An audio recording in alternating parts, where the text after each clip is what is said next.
What was that on Boylston Street?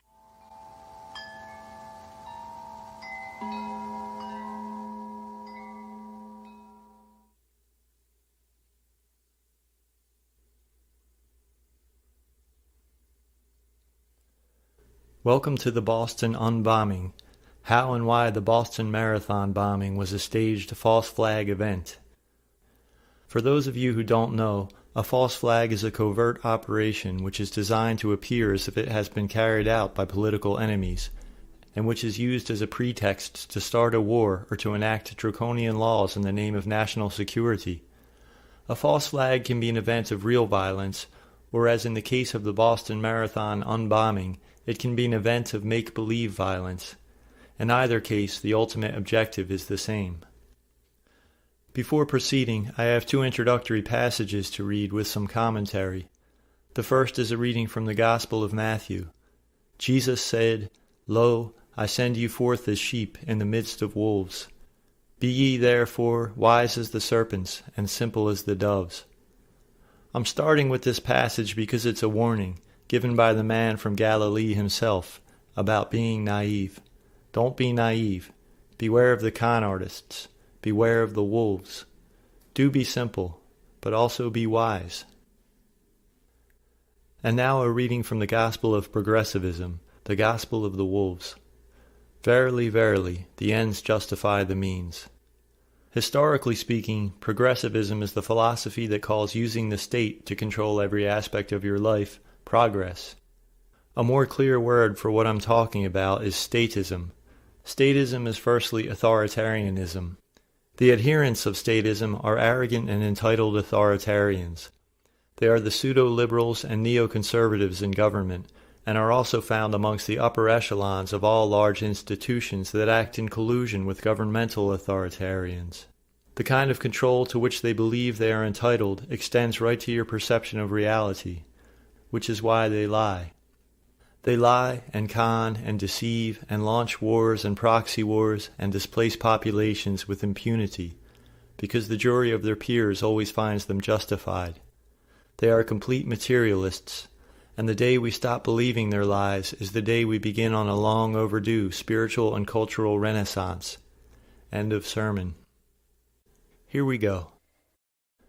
The official story is that two bombs were exploded within 12 seconds of each other near the finish line of the Boston Marathon on the afternoon of April 15, 2013.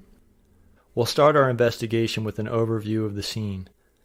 Most of my presentation will deal with the first explosion site near the finish line because there is so much more photographic and video footage of the first site than of the second site. But I will cover some aspects of the scene at the second explosion. Also, this is the last slide in which I will use the word explosion for what occurred that day. From hereafter, I will be saying pyrotechnic display. Here's another view from directly overhead. Here's another view, looking up to the medical tent from the finish line, which has a little bridge looking over it. Here's a view from just a few steps past the finish line, incidentally taken at 5 minutes and 44 seconds after the pyrotechnic display. You can see the white medical tent up the block and also see some empty wheelchairs on the side under the viewing bridge. Concerning the proximity of medical responders and equipment, an important fact to note is that according to a FEMA assessment of the Boston Marathon so-called bombing, there was no lack of wheelchairs or stretchers near the scene. The report says, quote, volunteers and bystanders used over 100 wheelchairs and stretchers positioned around the finish line to transport victims to the medical tent. Okay, this is a view from the finish line camera. The time of this picture is almost 2 hours after the winner crossed the finish line, and yet here a group of cameramen are eagerly poised at the finish line. The video I'm about to play shows the first pyrotechnic display, occurring just as the finish line clock changes from 4:09:43 to 4:09:44.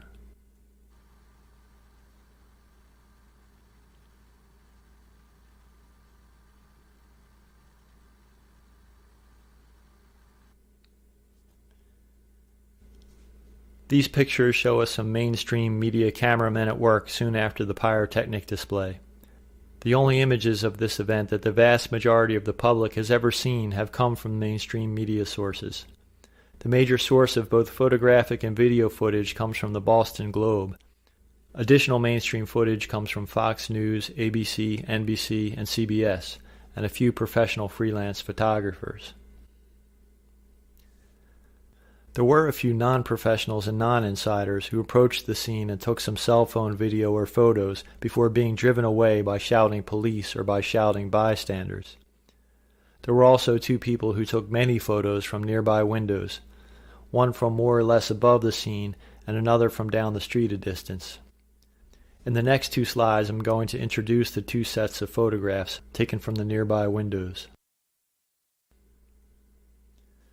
This is the first of the Thorndike set of photos. Altogether, there are 26 photos, and they capture 2 through 14 seconds after the pyrotechnic display near the finish line.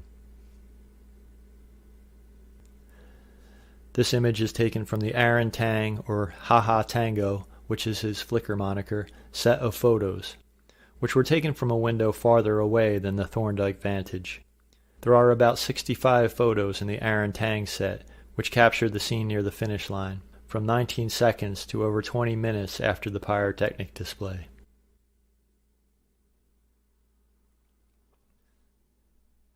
This is just to show you the locations of Thorndike and Haha Tango.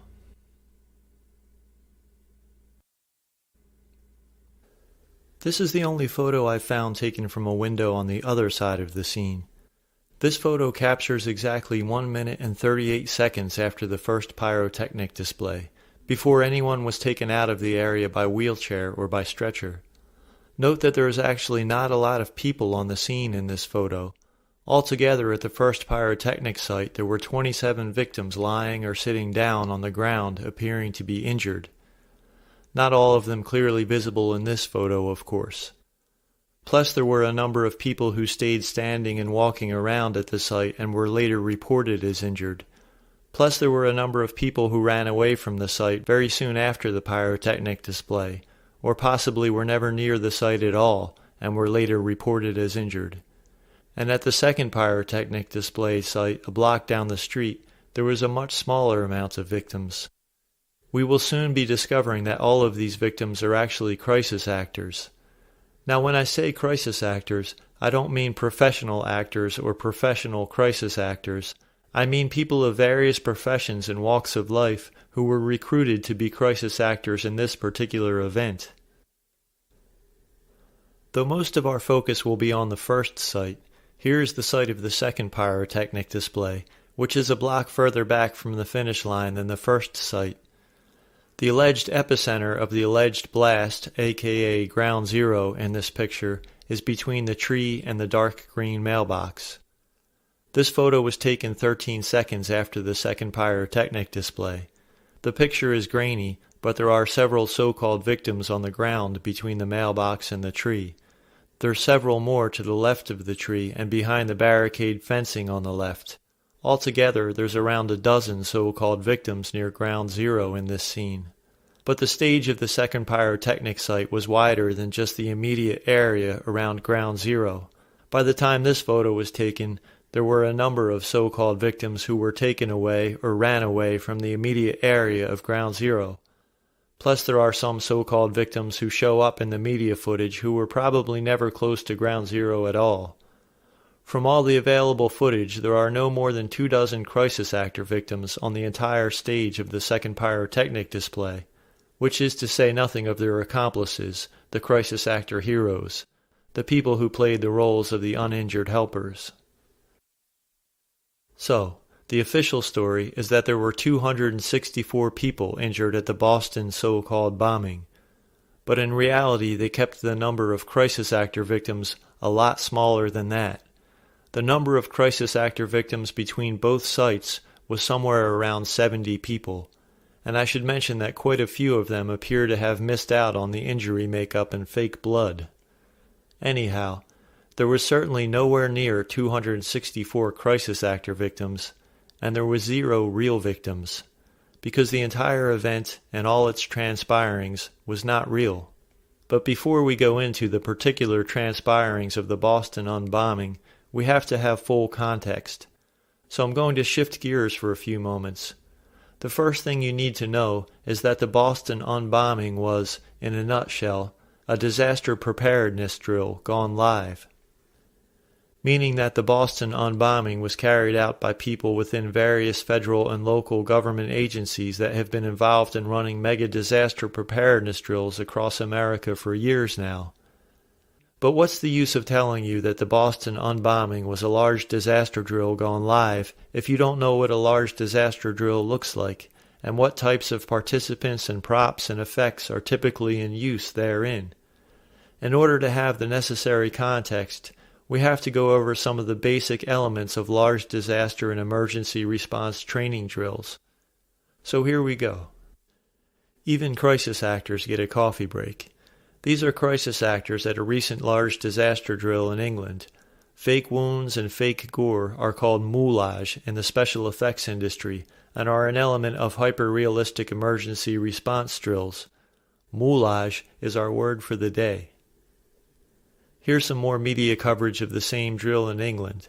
Lots of actors, lots of moulage. That cut leg looks like it hurts. Moulage is an art. Here's an amateur homemade moulage wound, made of various silicones and putties and paints. The funny comment says she's going to pick the kids up from school with that on her arm. Not bad for an amateur. Now let's see some work from the pros. Pretty realistic and pretty gross. This is professional work by the UK-based firm Trauma Effects. Gag me with a spoon. And more from Trauma Effects. Grody to the max. And more from Trauma Effects, using an amputee crisis actor. I really don't like looking at this. This is just a palate cleanser after that last image. This is an advertisement for silicone sleeves with prefabricated wounds. Silicone sleeves and silicone skin wraps and silicone patches are common elements in emergency response drills, as well as movie special effects makeup.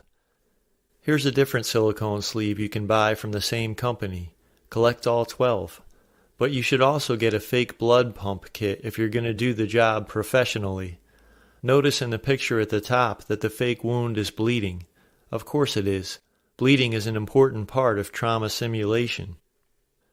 Why not visit Etsy and get yourself a silicone trauma simulation sleeve with a dynamic bleeding tube included? As the description says, this sleeve works with a HydraSim. And here's the HydraSim trauma bleeding simulation system. It's basically a small pack containing a fake blood supply and a pumping mechanism and some tubes. The ad reads, "A rugged, realistic, and affordable solution to the chaos caused by external hemorrhage." The 3 photos at the bottom are a few of the more sophisticated fake bleeding rigs on the market. Some of them are battery operated. The photo at the top is an emergency training company advertising the simulation effect of fake blood squirting frighteningly from a fake leg wound. You might have noticed the word squib under one of the pictures here. Squib is a word used for fake blood packets in the field of trauma simulation and also in the movie special effects industry. Any professional emergency response drill or military drill makes use of fake blood in a variety of forms: blood capsules, blood sponges, blood syringes, and blood squibs. A simple blood squib is a pouch designed to break with impact, and we've already seen some of the more complex squibs on the market. There are all kinds of squibs using various kinds of pump and tube assemblies. This is an article from Fox News about the benefits of hyper-realistic medical emergency training. The article reads, quote, "Makeup artists create combat wounds that bleed actively from hidden tubes," unquote. At the right is a still frame from the video accompanying this article, and it shows a crisis actor using the fake blood delivery system. I'm sure you get the point by now. But here's another product that includes a tube that sends fake blood squirting out of a gruesome moulage wound. Of course, you'd probably want to hide the tube a bit better than that in a disaster drill or a trauma simulation drill. Now, if you're doing an emergency drill, you don't really need a super-duper realistic silicone moulage sleeve. nor would you need a particularly deceptively hidden fake blood tube delivery system. The photo at the top is a demo of a fake blood tube simply tucked under a flesh-colored sleeve and simulating bleeding through some holes in the sleeve.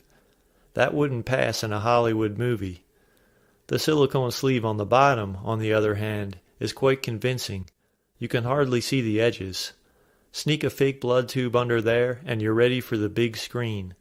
As for the Boston Unbombing was not quite ready for the big screen. Remember I told you about the Thorndike set of photos? This is Thorndike 7, capturing 5 seconds after the pyrotechnic display. Now we'll magnify the area of the picture where the blue arrow is pointing. This fellow is a crisis actor named Eric Whaley, who according to the official story had his pants blown off by a shrapnel-filled bomb. We see no evidence from this angle that his legs are bleeding. We do, however, see an anomalous line all the way across the top of his left thigh, which is direct evidence, as several more photographs over the next several slides will prove, that he is wearing a thin silicone sleeve over his upper left thigh. The photo on the right has the contrast enhanced in order to see the line on his thigh more clearly. Just to help you out, on the photo on the left I drew a blue line over the line across his thigh. Just to be extra clear, the area now colored green is where the silicone sleeve is pulled up over his upper thigh. Okay, please understand that I'm not asking you to come to a conclusion from this photo alone. I will soon be showing you other photos, including a very clear high-resolution close-up of this silicone sleeve over his upper thigh, with a fake blood tube under it. But our purposes for now are just to establish that this line around his leg was there immediately after the pyrotechnic display. Here's another photo showing us another angle. Yet again his legs aren't bleeding, and now we see from another angle that the same line that we saw across the top of his thigh is also going around his inner thigh. So we know it is something he is wearing around his leg. As we've established, silicone sleeves and coverings are commonly used in the field of special effects makeup. But of course we should be asking all the logical questions at this point. We should ask if this line is some kind of shrapnel gash across his leg. But if that was the case, then he would be bleeding here at 5 seconds after the pyrotechnic display. And he is not bleeding, and that line across his leg is not a wound. He rolls around a bit, and we don't get too many good pictures of this leg in the Thorndike set, and this one is a bit out of focus, but nonetheless it clearly shows us again that anomalous line on his left thigh. This picture was taken several minutes later. Now Mr. Whaley has been moved several feet away from where he was, and he is in the process of being tended to by the first responder special effects makeup team. And there's that same line around his left thigh. I put a close-up on the upper right and a close-up with contrast enhanced on the lower right. Now for the kids in the back of the class, I'll draw a blue line over the line around his leg. There it is. And there it is, clear as day. Notice how the large red stain is coming from under that line on his thigh. That is because the fake blood is pouring from under the silicone skin covering or sleeve. There is a tube under that sleeve, and it is connected to a hidden blood squib. If you look at where the white arrow is pointing on the close-up, you can see an anomalous round indentation under the sleeve on the back of his thigh, which looks just like the end of a tube, because it is. I'll put a blue highlight on the indentation and then take it off. There it is. And there you have it, clear as day. By the way, I promise that the vast majority of this multifaceted presentation will not be images of moulage and fake blood and gore. We'll actually be done with the real gross pictures in just a few minutes. Alright, here's another photo of Mr. Whaley, which provides more conclusive evidence. Here we see the same anomalous line from another angle on both sides of the back of his thigh, and the same evidence of red staining on only one side of that crisp line, which is only possible if the stain was flowing out from under that line. Mind you, this man has been rolling around every which way with his leg up and down and in all directions, including the bend that is pictured here. So, if there was a real wound on the back of his thigh, then the blood should be and should have been pouring down his upper thigh towards his butt whenever his thigh was raised like this. But the blood hasn't done so, and instead we see a clean line of demarcation, because fake blood is pouring from under a flesh-colored silicone sleeve, which is a commonplace element of both trauma simulation and cinema special effects. Now this photo is several minutes after the previous photo, and Mr. Whaley has been moved into a wheelchair. As with the advertisement we looked at earlier for the trauma effects sleeve, the edge of this sleeve is difficult to discern from certain angles, but we still clearly see the edge of the sleeve at the back of his thigh, and also that a bit of the fake blood flowing out from under the sleeve has now spilled over the edge. I should mention here that Mr. Whaley wasn't the only person at the Boston Unbombing with a fake blood tube tucked under his pants. This gruesome photo was circulated widely within hours after the Boston so-called bombing. The crisis actor in the top center of this photo is Jeff Bauman, who was already a double amputee before the unbombing. We clearly see the end of a tube coming out of the back of his pants. At the bottom right of this photo I've included a cropped and magnified portion of this photo showing the tube. We even see a bit of blood splatter right at the end of the tube. We will investigate Jeff very in depth later in this presentation, but I also want to point out here that there is no tourniquet on Jeff's clearly visible leg in this photo, which was taken almost exactly 3 minutes after the pyrotechnic display. The plentiful photographic and video evidence reveals as a fact that there was one medical doctor and one paramedic bending over Jeff at exactly 1 minute after the pyrotechnic display, and that at 2 minutes and 11 seconds after, there was exactly 3 medical doctors and 1 paramedic standing in a circle around Jeff and looking at him intently. And yet here is Jeff in this photo at 3 minutes after, and no one has managed to put a tourniquet on his leg. The official story is that a cowboy hat-wearing Latino man named Carlos got to Jeff before anybody else did and was the first to put tourniquets on Jeff's legs before throwing Jeff into the first available wheelchair and helping to run Jeff off to the medical tent. But the official story is complete and utter bullshit. Again, this photo of Jeff lying on the sidewalk was taken at 3 minutes after the pyrotechnic display, and they actually left Jeff on the sidewalk here for another full 3 minutes after this photo, while wheelchairs came and went, and I mean wheelchairs were brought directly to Jeff and Carlos and were then put back on the curb empty, to wait and wait until Jeff's moulage was fine-tuned and ready for the big photo op. Which is as much as I'll say for now, because this will be covered in a very thorough and in-depth investigation of Jeff and Cowboy Carlos later in this presentation.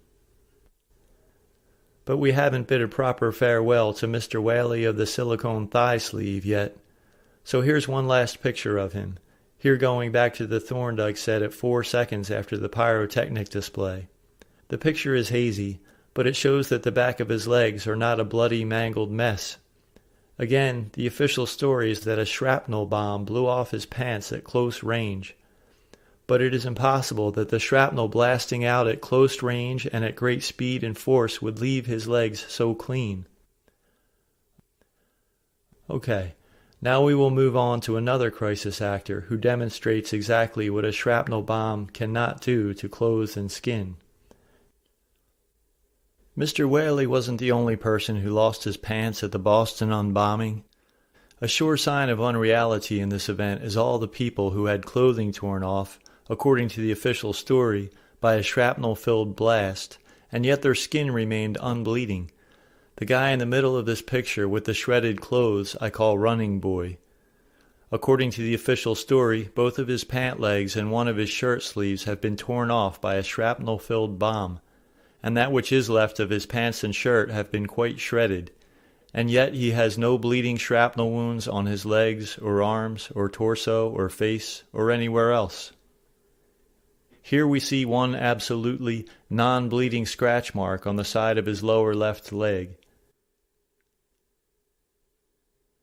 This guy is not bleeding. he would have suffered real and horrific injuries from a real pressure cooker bomb filled with gunpowder and BBs and nails and other shrapnel. Such a bomb falls under the category of a low-order explosive bomb. If you are close enough to such a bomb to lose any clothing, then you are literally in the zone of fire, in the literally fiery thermal burning zone, and you are also in the direct line of shrapnel fire, which is like getting shot by many BB guns at once, but much, much worse. You are not in your safe space.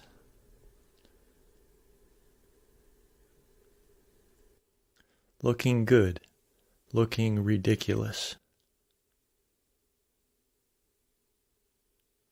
Again, if a shrapnel-filled bomb really tore apart and shredded this guy's pants, his legs would be bleeding heavily, and he would be in very bad shape. So far, we saw 1 scratch mark and 0 bleeding. His lower back doesn't look injured. No burns there.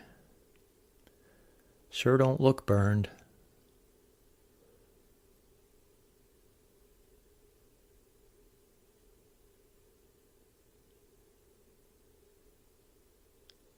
Now we see he's taken the shredded shirt off and he's in a black t-shirt. And there he goes. Run away, running boy. Now, would you believe that Running Boy's injuries include severe burns to his left arm and lower back and multiple shrapnel wounds to both of his legs and his left arm, resulting in multiple procedures to pull all the projectiles out of his body? Me neither. But those are his reported injuries. His identity is actually not a mystery. His name is Kyle Larrow, and there's a bunch of mainstream media articles about him being a Boston Marathon bombing victim. Of course, those articles were not accompanied by the pictures we just saw, but he is, in fact, Running Boy. At the upper right is a picture of Running Boy, aka Kyle Larrow, being attended to by some cops later that day. At the lower left is a picture of him from a Harvard baseball team video.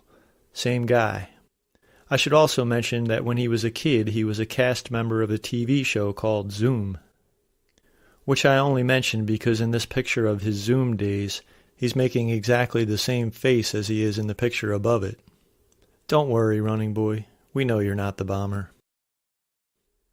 Okay, before the next piece of direct evidence, we're going to revisit the art of moulage. Here's an example of the artistic process from a moulage specialist, a wound built on a silicone sleeve that is wrapped around a limb. The finished result here looks pretty good, though it is just a demo and not too fine-tuned. Even when it's done well, the essential problem is that rubbery look. That's a problem whether it's a silicone sleeve or patch or an entire fake limb made of silicone. There are a whole array of blood gels and blood paint additives to mitigate the problem of fake blood unnaturally beading up on silicone. I can relate. As a house painter, I learned the hard way that paint only beads up on pure silicone caulk. Anyhow, the point is that the state of the art of moulage is still not quite like reality, and even the pro work looks rubbery and unnatural under close scrutiny. Like this photo, for instance, of the lower leg of a crisis actor at the Boston Unbombing. The whole area around the wound has that rubbery silicone look. Not only is the wound fake, but in fact the whole lower leg is fake. The wound is part of a silicone prosthetic attachment, and the crisis actor wearing the prosthetic was already an amputee prior to the Boston Unbombing. To be more precise, this photo is a still frame from a video. The video was taken at the scene by another crisis actor, pictured on the bottom right with his camera in hand, at the scene near the finish line a few minutes after the pyrotechnic display.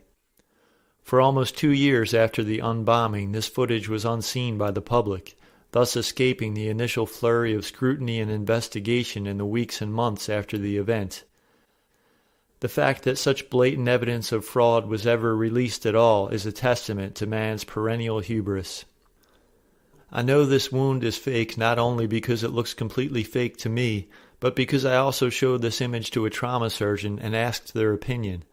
Though I'm not at liberty to disclose this person's identity, They told me that it looked ridiculous and specifically mentioned the unrealistic rubbery look, the unrealistic rolled edges on the sides of the wound, and the unrealistic way that the fake flesh is torn.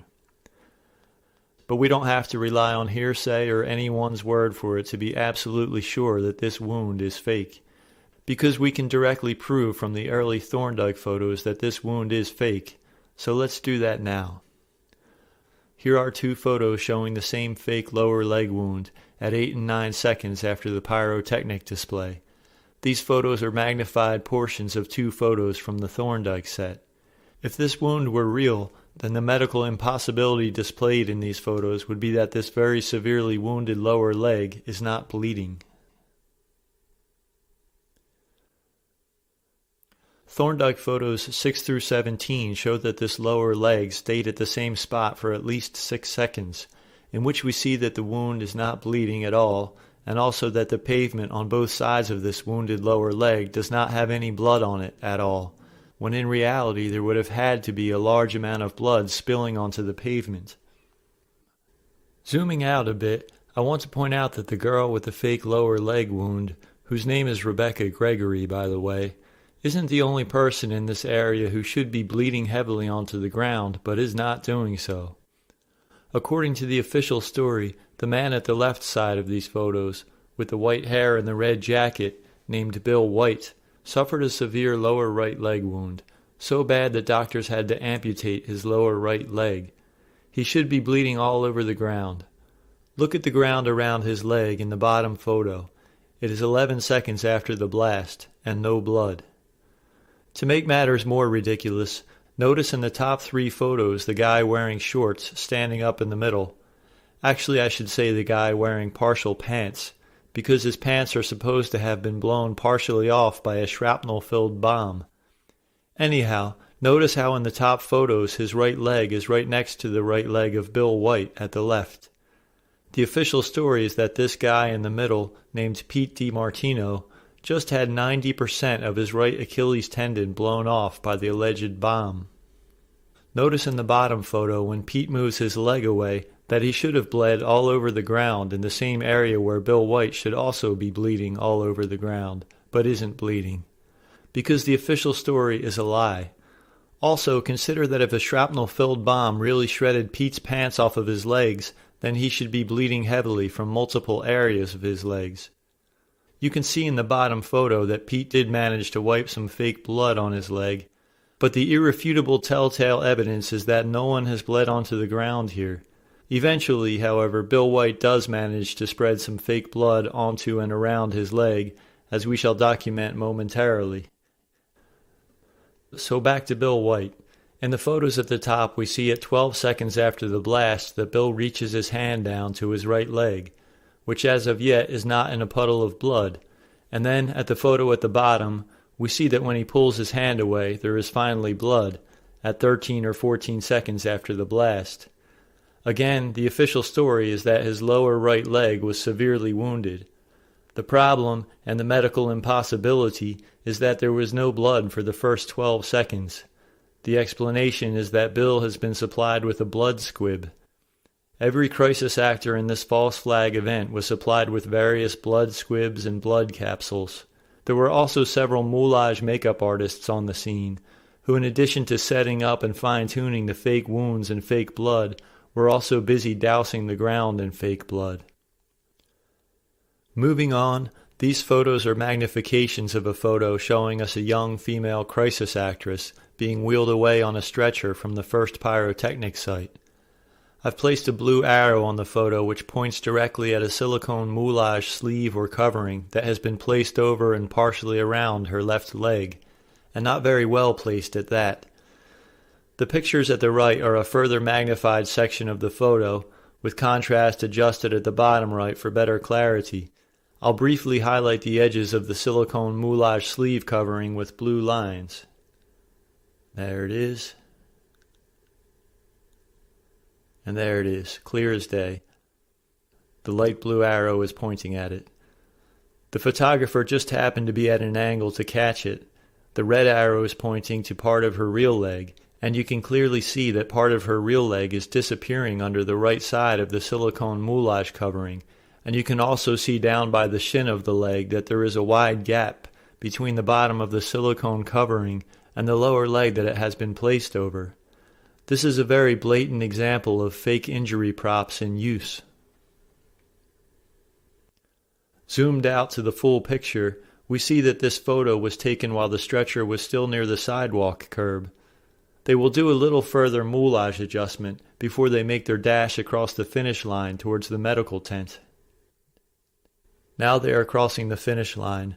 After the adjustment and from other camera angles, the silicone covering is not noticeable, though having seen it we can now spot some anomalous outlines at the close-up on the bottom right.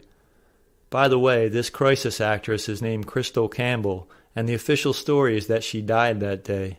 But in reality, nobody died at the Boston Unbombing. For the next several slides, I'm going to focus on evidence of clothing cut in a scissors or razor type way, with unbleeding skin underneath, which is impossible to be the result of a shrapnel bomb. For starters, here's a real oddball from the second pyrotechnic site. This fellow is named Bim Costello. The vertical cuts in his shirt are ridiculous. Real bomb shrapnel goes through fabric, making holes in clothing, and results in much traumatic bleeding when it does so. Shrapnel does not cut a shirt like scissors, but scissors do. His pants are supposed to be blown apart by a shrapnel-filled bomb, but while he is marked up, there is zero sign of him actually bleeding. This photo is just ridiculous. Speaking of clothing being cleanly sheared, here is a photo from the first pyrotechnic site. Here we see a fat lady in a purple shirt exiting the scene less than a half a minute after the pyrotechnic display, with scissors in her hand. The woman in the red shirt next to her is her accomplice. I call them the cutting crew. Here's a close-up. In this photo, the scissors are closed. In the next photo, they're open.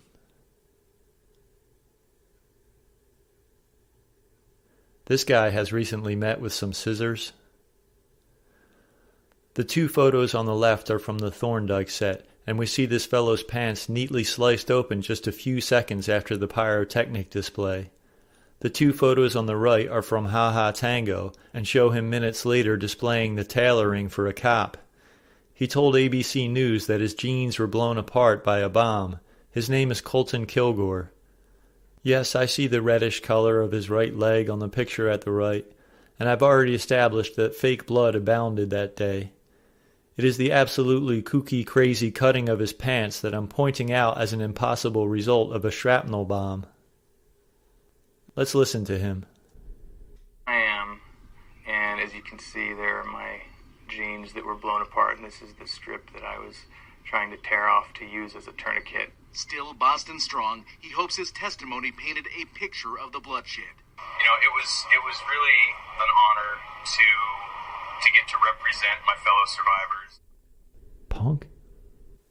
Okay, so he actually wants us to believe that his jeans were blown apart like this by a shrapnel bomb. Again, in the photos at the bottom, we see in the Thorndike pictures from around 6 seconds after the pyrotechnic display that ridiculous cut in his jeans, with no bleeding skin underneath. Moving on, I want to briefly point out the unfortunate soul who was underneath the fat purple lady in the first two photos from the Thorndike set. It's this woman under the white arrow. Here's what she told the Boston Herald. My shoes were blown right off, and part of my jean, but my glasses stayed on, and we had that blanket. Okay, ripped jeans are a fashion, so I wouldn't assume anything, but she herself says that a shrapnel-filled bomb blew off part of her jeans. But even more bizarre is her statement that a bomb blew off her shoes, and yet apparently her feet were not affected. Maybe instead of shrapnel, the bomb sent out a fat lady with scissors and an appetite for sneakers. Here's another crisis actor sporting a ridiculous scissors or razor type cut in his jeans with totally clean, unbleeding skin underneath. Obviously not a fashion statement. These are still frames from ABC News footage. This guy is being wheeled out of the first pyrotechnic site. Here's a photo of a crisis actor at the second pyrotechnic site. The mainstream media blocked out her lower right leg, but we see some silly scissors cuts in her lower left pants leg. Shrapnel bombs simply don't cut clothes like this. And of course we see that the skin underneath the silly scissors cut is not bleeding. Now this is supposed to be very soon after the pyrotechnic display, and the guy applying the tourniquet is supposed to be her heroic first responder. No medical professionals have been cutting her clothes for any reason at this point. Let's investigate the larger, ridiculous story to these characters. This is the first photo we see of them, about 1 minute and 5 seconds after the second pyrotechnic display. The official story is that this guy, named Shore Salter, heroically rescued this woman, named Roseanne Sedoya. You can see the mailbox and the tree back on the sidewalk. That's ground zero of the second pyrotechnic site. Now this guy somehow moved this lady from the scene on the sidewalk to this spot in the street. Here we see them standing there for a moment before he lays her down and applies a brown belt tourniquet to her leg, as we shall see in the next slide. The official story is that her leg was massively wounded by shrapnel and that she was, in her own words, bleeding very, very badly. At the right is a cropped and magnified image of her legs from the same photo at left, with the exposure lightened for clarity. There is definitely no belt tourniquet on her leg as of yet, which proves that this woman and man are total fakers, because it is impossible that she would be standing there with a massive shrapnel wound grotesquely contorting her leg, with no blood pouring out of her leg onto the ground. I should mention that according to the official story, her leg was medically amputated when she got to the hospital. But her leg is careful not to bleed on the clean Boston street here. Another point to ponder is that this guy allegedly carried her to this spot, and yet his sleeves are still perfectly white. What she really needed was one of those fancy battery-operated blood squibs with the pump and the tube that you can tuck under your pants. The two photos on the right are the only photos I could find of this guy applying the tourniquet to this woman. Both photos have been cropped this way by the mainstream media, and again, in the lower right, her leg wound has also been blacked out by the mainstream media. But we see enough to be certain that they are out in the middle of the street, which you can tell from the white crosswalk paint and the metal barrier fencing visible in the top right photo. In both photos we can see that the brown belt tourniquet is being applied. Again, the photo on the left is them standing there with no tourniquet, and yet she is not bleeding onto the ground, by which we can conclude that our hero and damsel in distress are nothing more than two unfortunate victims of the governmental con artists who have convinced them to participate in this elaborate fraud. As long as we're at the second pyrotechnic site, here's something else that demonstrates a hoax in action, and that is a lower leg from which a foot has been amputated and yet does not bleed onto the ground. The leg belongs to Paul Norden.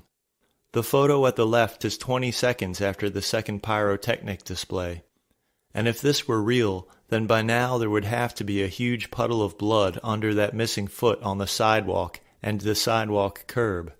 The photo on the right is 45 seconds after, and we can see that his leg stayed at the same area by its proximity to the railing and the red and white sign and the stormwater drain, and also to the plastic yellow bottle on the street by the curb. Like Roseanne, Paul Norden had some fake blood smeared on his leg, but there is no sign of him actually bleeding onto the ground. In reality, by 20 seconds after, let alone by 45 seconds after, there would simply have to be a very large puddle of blood on the ground all over the area under and around his missing foot. But the reality is that the event was a fake staged hoax. Moving on, here's another ridiculous lie from the official story. This is the account given by a fellow named Bruce Mendelson, who claimed he was knocked off a couch by the blast wave while he was inside a nearby third-floor office. Quote, "A blast wave immediately blew me off the couch upon which I was sitting and onto the floor." Here's where Mendelsohn was relative to the pyrotechnic display.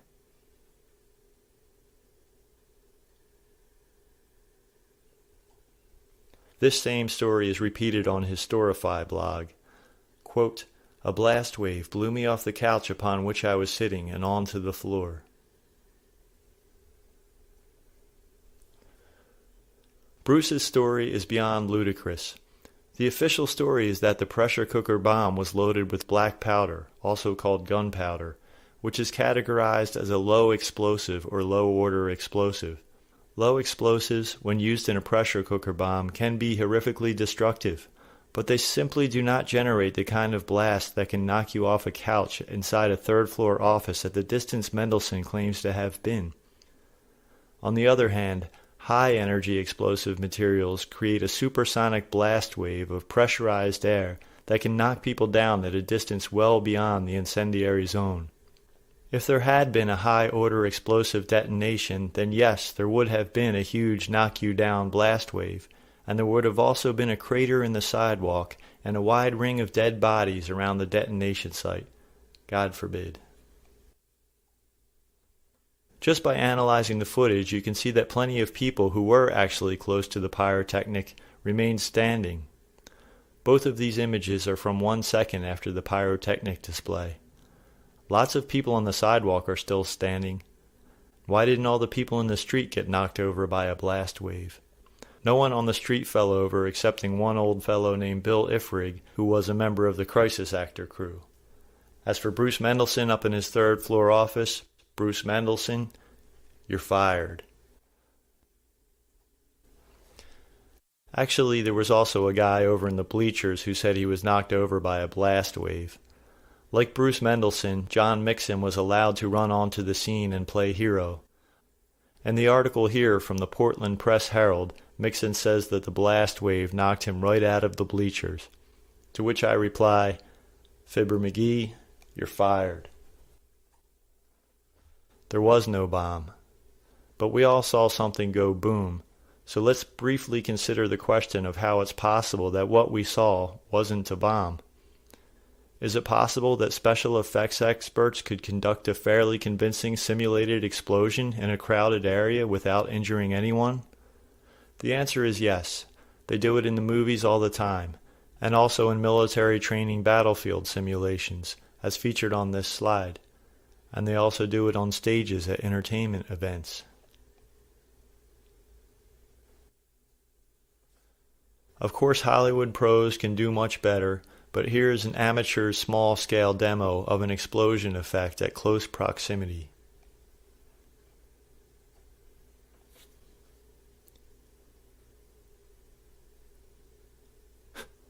Now, if you try this at home, better to get someone you're not very fond of to stand there while you film from a safe distance, just in case. There is gunpowder involved in this, but the cloud is mostly dusty soil and fireplace ash.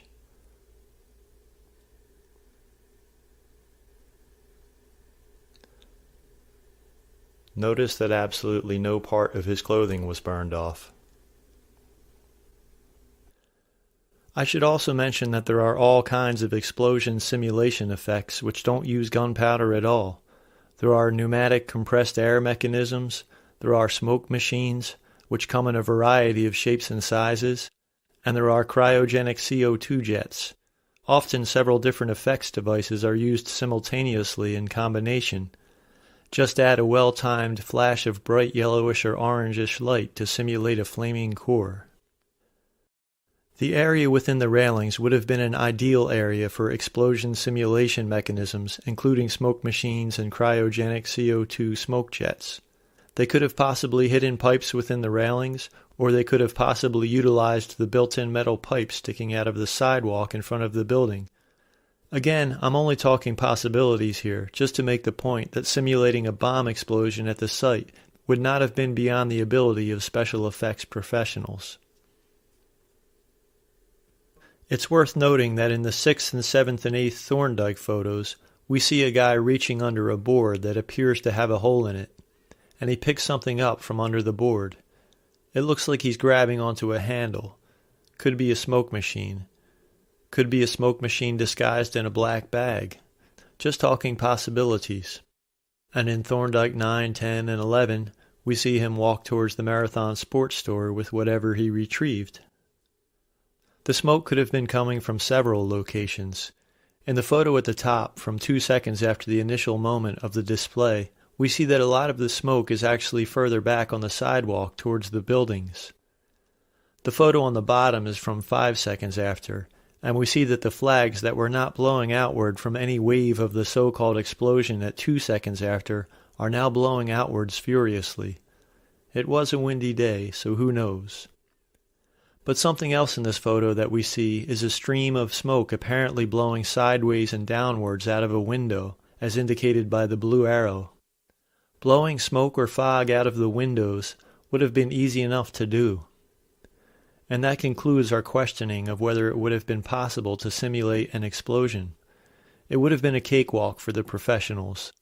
Just a bit of industrial light and magic.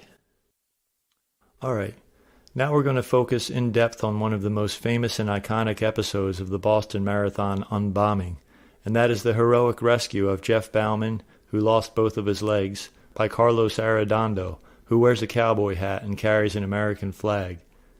It must have been some wheelchair ride. Jeff is looking pretty pale in the photo on the left, but appears to have regained his skin color in the photo on the right.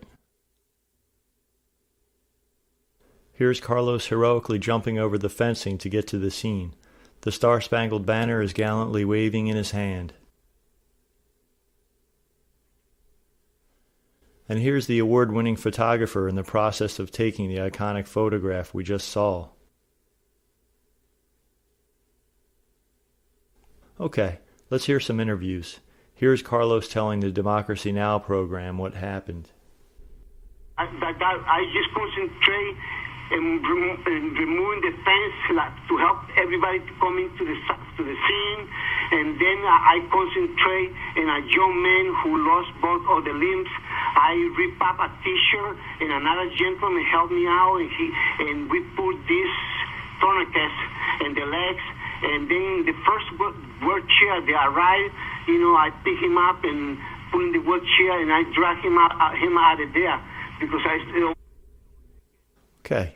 To summarize, Carlos says that he first removed some fencing and then concentrated on Jeff Bauman. He says that he ripped up a shirt and with another gentleman applied strips of the shirt as tourniquets to Jeff's legs, and then picked Jeff up and put Jeff in the first wheelchair that arrived and got Jeff out of there. Here Carlos gives the same story to CNN. What did you see? What did you do? Well, the first thing that I saw was a lot of injuries in the floor, people who lost limbs and broken legs, and immediately, we start clearing the area, the fence in particular, and then we start pretty much concentrating on one person at a time. Myself, I need in the ground to help this young man who lost both of his limbs, and I'm pretty much, we tied up, stop the bleeding the quickest we can and get him out of there as soon as we can, because this was the... So to summarize, Carlos says that he jumped onto the scene, worked on removing fencing, and then went to Jeff.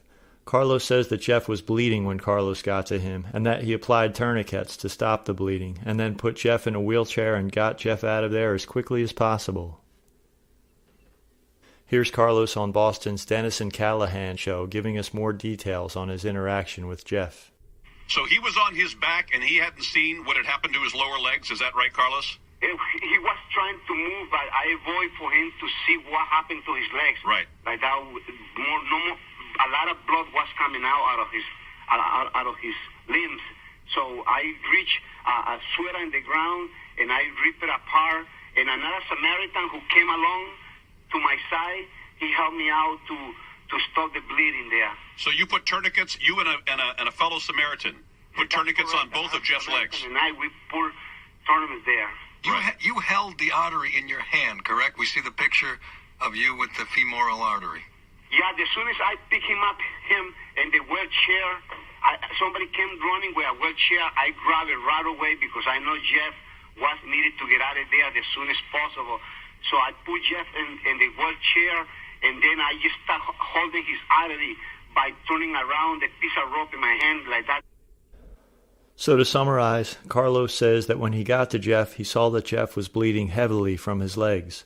Carlos also repeats the story that he ripped up a shirt to use as tourniquets, which he applied with the help of another man to stop the bleeding.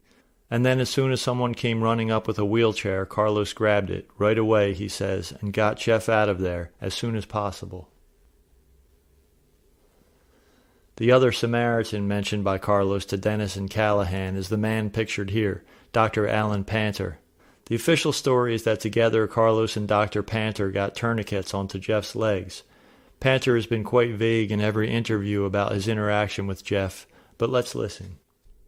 And doctor, I know you encountered one man who had both lower limbs amputated? Yes, he had lost both legs below the knee and then started working on a young lady. Were you able to comfort him at all? He was pretty much, as you would describe, in shock. He was mumbling words, but not coherently. Teresa, you were about 0.2 miles from the finish line when the explosions took place. You were turned back, but you knew your husband... So that's Dr. Panter. Here's a diagram from South Florida's Sun-Sentinel newspaper, which gives us a step-by-step, based on news and witness accounts, of the official story of Carlos and Dr. Panter. Please pause if you want to study it in depth.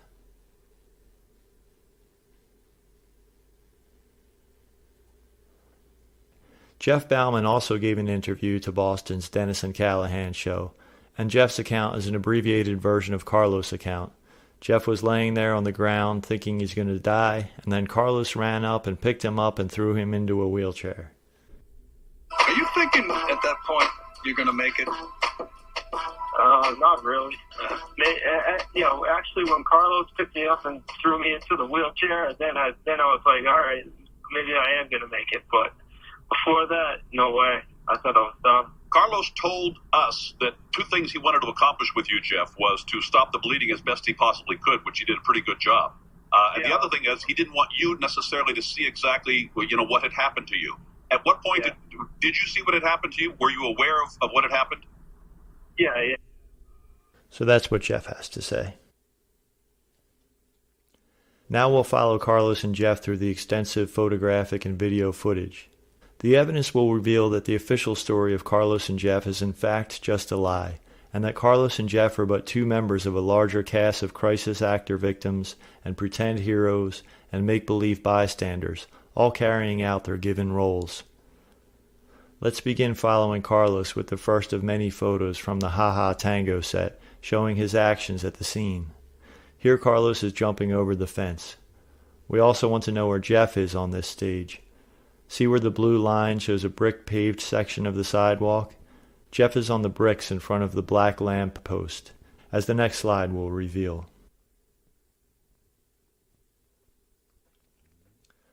The Thorndike set of photos shows us exactly where Jeff is. This photo is from the Thorndike sequence and captures 7 seconds after the pyrotechnic display. Jeff is circled. You can see his leg stumps up in the air. Looking from the street, he is in front of the black lamppost on the paved brick section, where the left edge of the bricks meets the cement sidewalk, as highlighted by the blue arrow. Now that we know where Jeff is, let's get back to following Carlos. We'll start with video footage showing Carlos jumping over the fence and proceed from there. So Carlos jumps over. We see him putting his cowboy hat on, flag in hand, from another angle. Here comes an EMT over the fence. To the left we see Dr. Panter is now over Jeff. From another angle.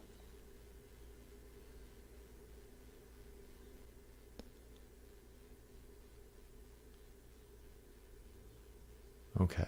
This is almost exactly 1 minute after the pyrotechnic display, and an EMT and Dr. Panter are standing directly over Jeff. So who needs Carlos to the rescue? In this photo, we see the EMT is turned around, and he's going to walk back a few feet and reach over the fence for his medical bag, as we shall see. Carlos at this moment, however, is crouched by the fence, preoccupied with his flag and his camera. In several interviews after the event, Carlos displayed his blood-soaked American flag and said that he dropped his flag on the blood-soaked ground after jumping over the fence, and that he also snapped 5 photos, oddly enough. Here's Carlos showing his photos later that day. Look at this. Oh my God, you had excellent shots. My God, that horrible. Look at this. Look at this. What Carlos is covered with.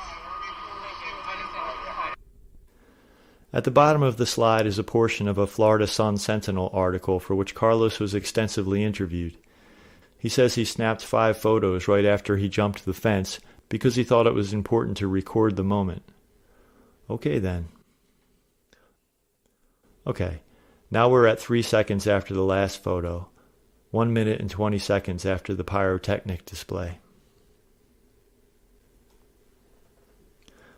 The paramedic retrieves his medical bag over the fence and goes back to Dr. Panter and Jeff. Carlos is still by the fence at 1 minute 28 seconds after. Carlos at 1 minute 30 seconds after. This is a still frame of video, keeping track of Carlos at 1 minute and 39 seconds after. Carlos at 1 minute 48 seconds after. Carlos at 1 minute 58 seconds after. 2 minutes after, Carlos still by the fence, rolling up his flag. At 2 minutes and 6 seconds after, Carlos is reaching for some scaffolding. Carlos moving scaffolding at 2 minutes and 10 seconds after. Remember that Dr. Panter and the EMT were already over Jeff at 1 minute after the pyrotechnic display. Now in this photo, at 2 minutes and 10 seconds after the pyrotechnic display, there are exactly 3 medical doctors and 1 EMT standing around Jeff. So who needs Carlos to the rescue? The official story about Carlos being Jeff's first responder and being the point man for Jeff's tourniquets is demonstrably false at this point. Let's keep following Carlos. There he is at the right at 2 minutes and 14 seconds after the pyrotechnic. Okay, we have some more video. We see Carlos still working on the fencing.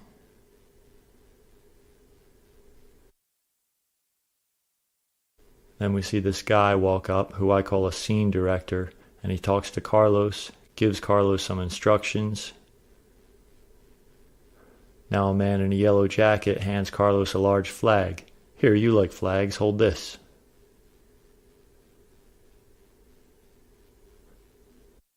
Dr. Panter steps out to talk to a cop, and the same man in the yellow jacket motions Panter back, with 4 waves of his hand, again in slow motion.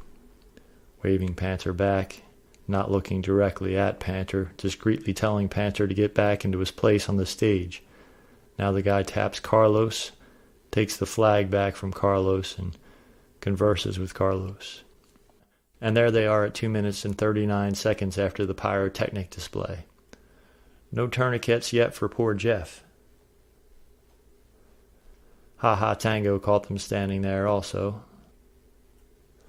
A few seconds later, in the next Ha Ha Tango photo, Carlos is standing alone by the pole. Maybe he's wondering where the wheelchair is for his big moment.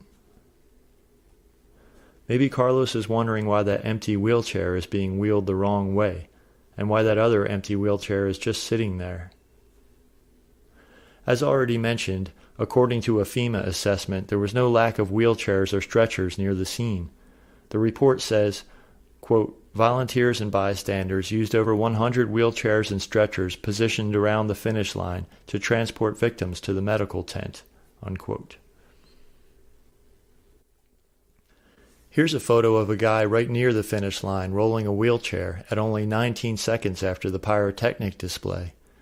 Unfortunately, he is going the wrong way. Maybe Carlos is wondering if anyone has thought to put tourniquets on Jeff's legs in all this time. I should mention that the use of tourniquets was highly commended all around in the days and weeks after the Boston Unbombing. So let's consider Carlos' story that he and Dr. Panther quickly put tourniquets on Jeff before Carlos whisked Jeff off on the first available wheelchair. Here we see that Carlos has not gotten to Jeff yet, but we have already seen that Dr. Panther and an EMT were standing directly over Jeff at just over 1 minute after the pyrotechnic display.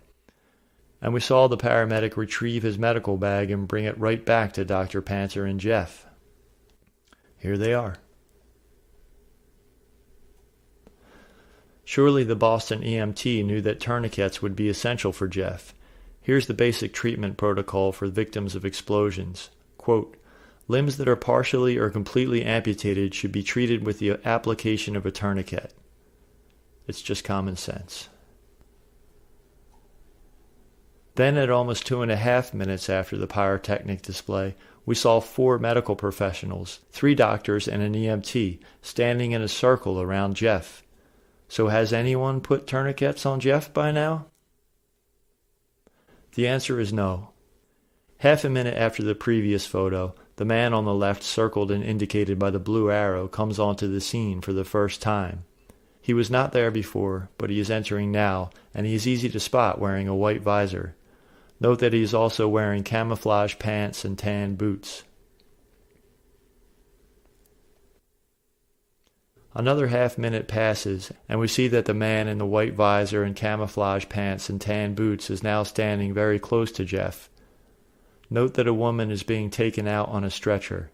Her name is Mary Daniel, and she was right next to Jeff on the bricks.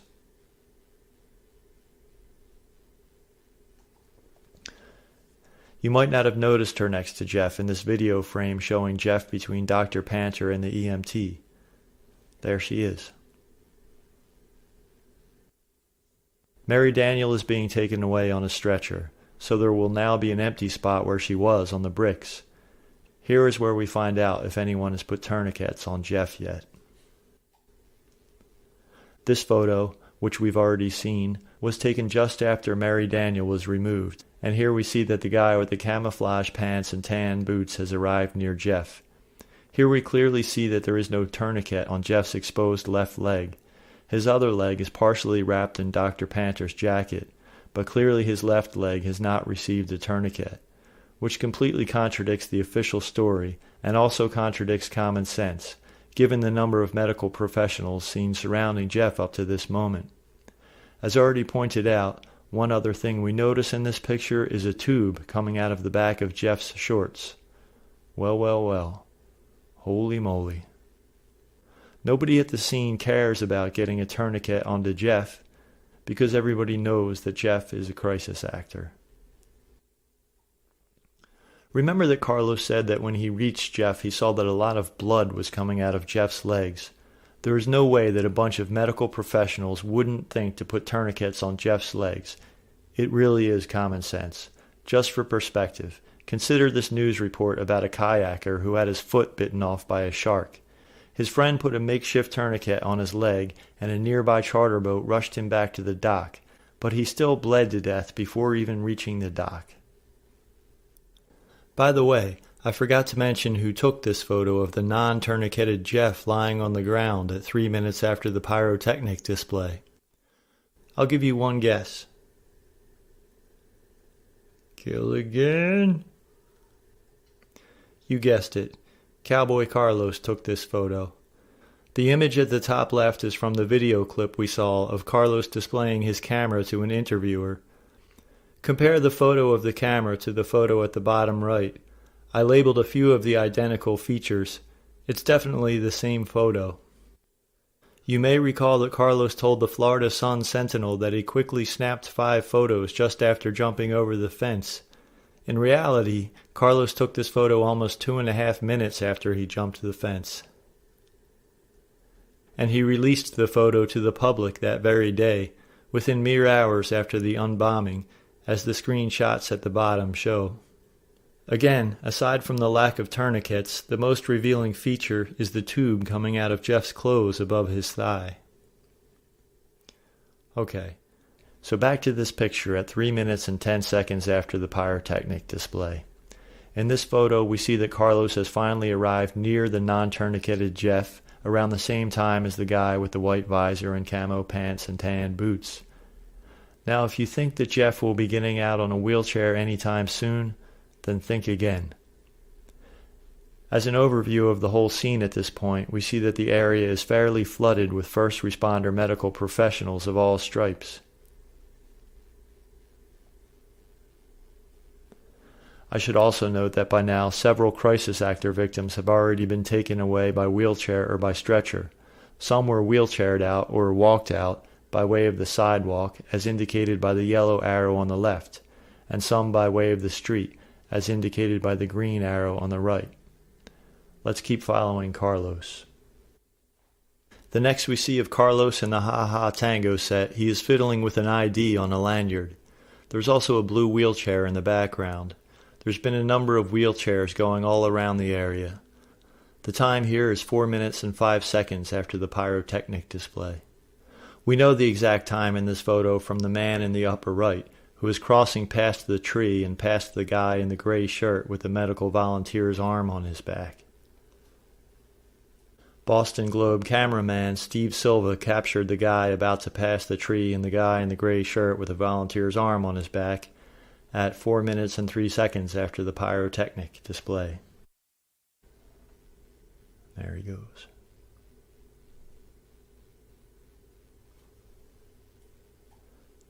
Now this guy in the gray has been walking around the outskirts of the scene with no visible injuries except for a possible toothache, but he'll get a wheelchair ride out long before poor Jeff does. Moving on, next we see of Carlos, he is putting the ID lanyard on over his hat. The clock is actually being lowered for removal at this point, 4 minutes and 9 seconds after the pyrotechnic. Under the clock that is being lowered, the chief of Boston EMS, James Hooley, is entering the scene with a wheelchair in tow. He's probably pretty concerned about the fact that Jeff and so many others haven't been wheeled out of there yet. After all, it's only 1 block to the medical tent. The professional moulage artists are taking their time. They're not used to dealing with reality, but Hooley is, and it's starting to look bad from the medical responder side. On the right side of the picture, there is a medical volunteer girl in a red hat standing in front of the pole. She is holding onto a wheelchair, and you can see by the arm padding that the wheelchair is maroon. Here's a close-up of the last picture, showing the girl holding the maroon wheelchair. Just a few seconds later, from the other side of the scene, a photo shows the girl bringing in the maroon wheelchair. Carlos is still trying to get that dang ID necklace over his hat. Dr. Panther is right next to Jeff. You can see part of Jeff's left leg between the blue jeans of the guy in the orange shirt. Notice that there is no one at all between the maroon wheelchair and the spot where Dr. Panther and Jeff are. Now we see the girl with the maroon wheelchair is right behind Carlos and Dr. Panther. There is no one between them and the maroon wheelchair. Are they going to finally put Jeff into a wheelchair? This is the next picture of the Ha Ha Tango sequence, 4 minutes and 20 seconds after the pyrotechnic display. In the bottom right of this picture, we see that Carlos is now standing directly in front of the maroon wheelchair, actually leaning into the wheelchair, which couldn't be any closer to him. Jeff Bauman is on the ground next to him. Is Carlos going to put Jeff into the first wheelchair he could get his hands on, like he said? No. The crew decides to put the wheelchair back onto the street. We have video footage. The blue arrow points to the girl and the maroon wheelchair. And she puts the wheelchair back. Incredible. Now, if we look to the front of the tree that is to the right of the wheelchair, we see that at least our toothache victim in the gray shirt gets a wheelchair ride out. In the next Ha Ha Tango photo, we see the maroon wheelchair is back on the street. Toothache Timmy is getting a wheelchair ride out, and there is a little huddle going on around Jeff. It's now 4 minutes and 43 seconds after the pyrotechnic display. My guess is that they are having trouble with Jeff's moulage. No one wants a fake leg bone falling off on the iconic wheelchair ride with Cowboy Carlos. The lowered clock is now being removed, because no one wants to see a clock on the iconic wheelchair ride showing how much time has actually passed, when the script is that Carlos threw Jeff into the first wheelchair that came along and whisked him off to the nearby medical tent, just 1 block away. Next we see of Carlos, it's almost 5.5 minutes after the pyrotechnic display, and he is holding something up in the air. Precious time is passing. A girl pushing a blue wheelchair has been circling the area for over a minute. The next Ha Ha Tango photo unfortunately doesn't capture the whole scene, but we see at the right that the girl with the blue wheelchair has finally moved close to Carlos and Jeff. The next Ha Ha Tango photo we see of Carlos, he is taking Jeff on that iconic wheelchair ride. Now, how long did it take him to get Jeff into that blue wheelchair and whisk him across the finish line? On the day of the event, a brief bit of footage was aired which, when magnified and stabilized, shows the marathon clock that had been set to the side on the ground.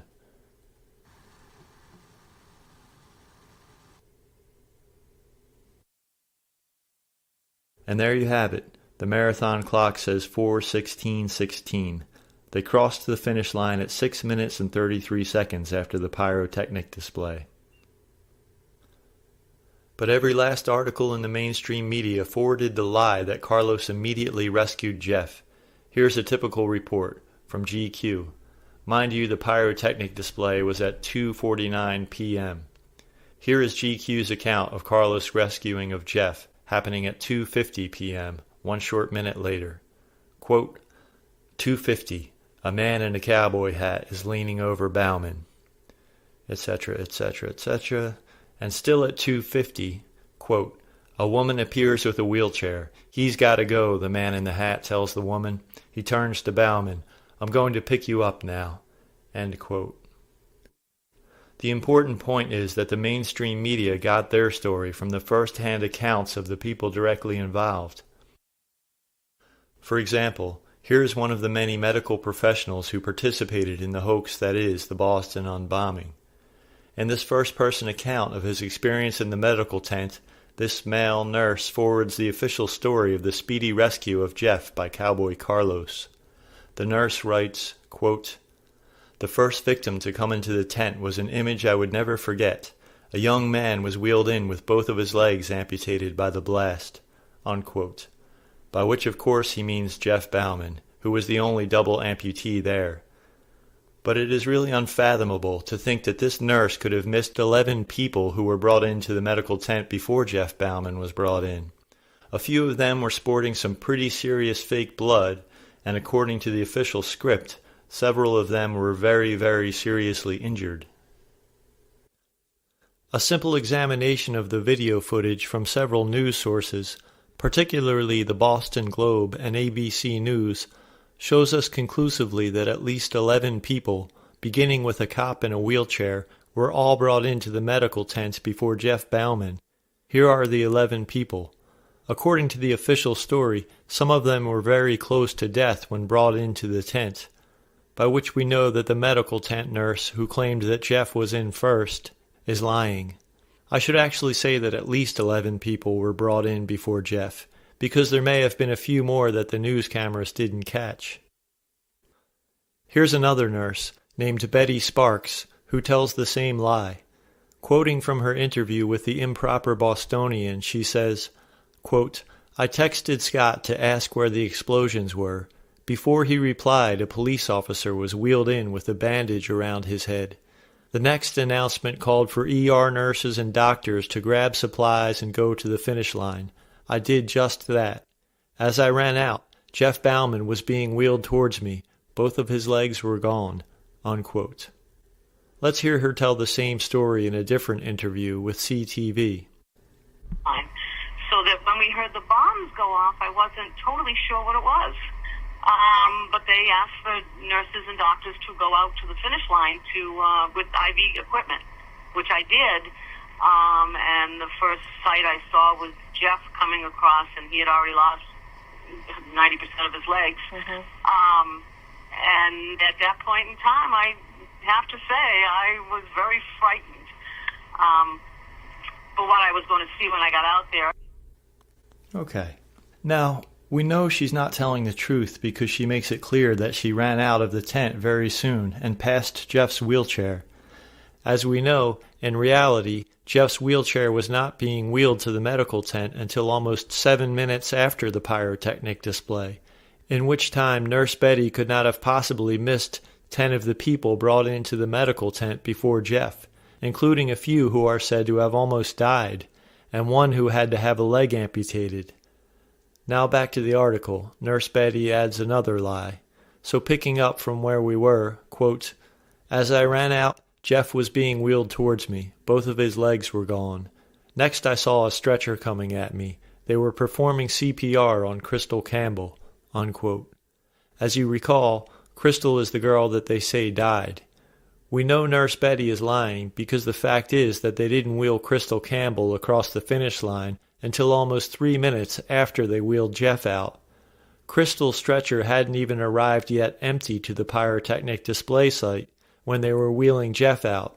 Crystal wasn't wheeled out until a whopping 9.5 minutes after the pyrotechnic display. There was absolutely positively nobody in any stretcher on the road during the whole time that Jeff was being wheeled up to the medical tent.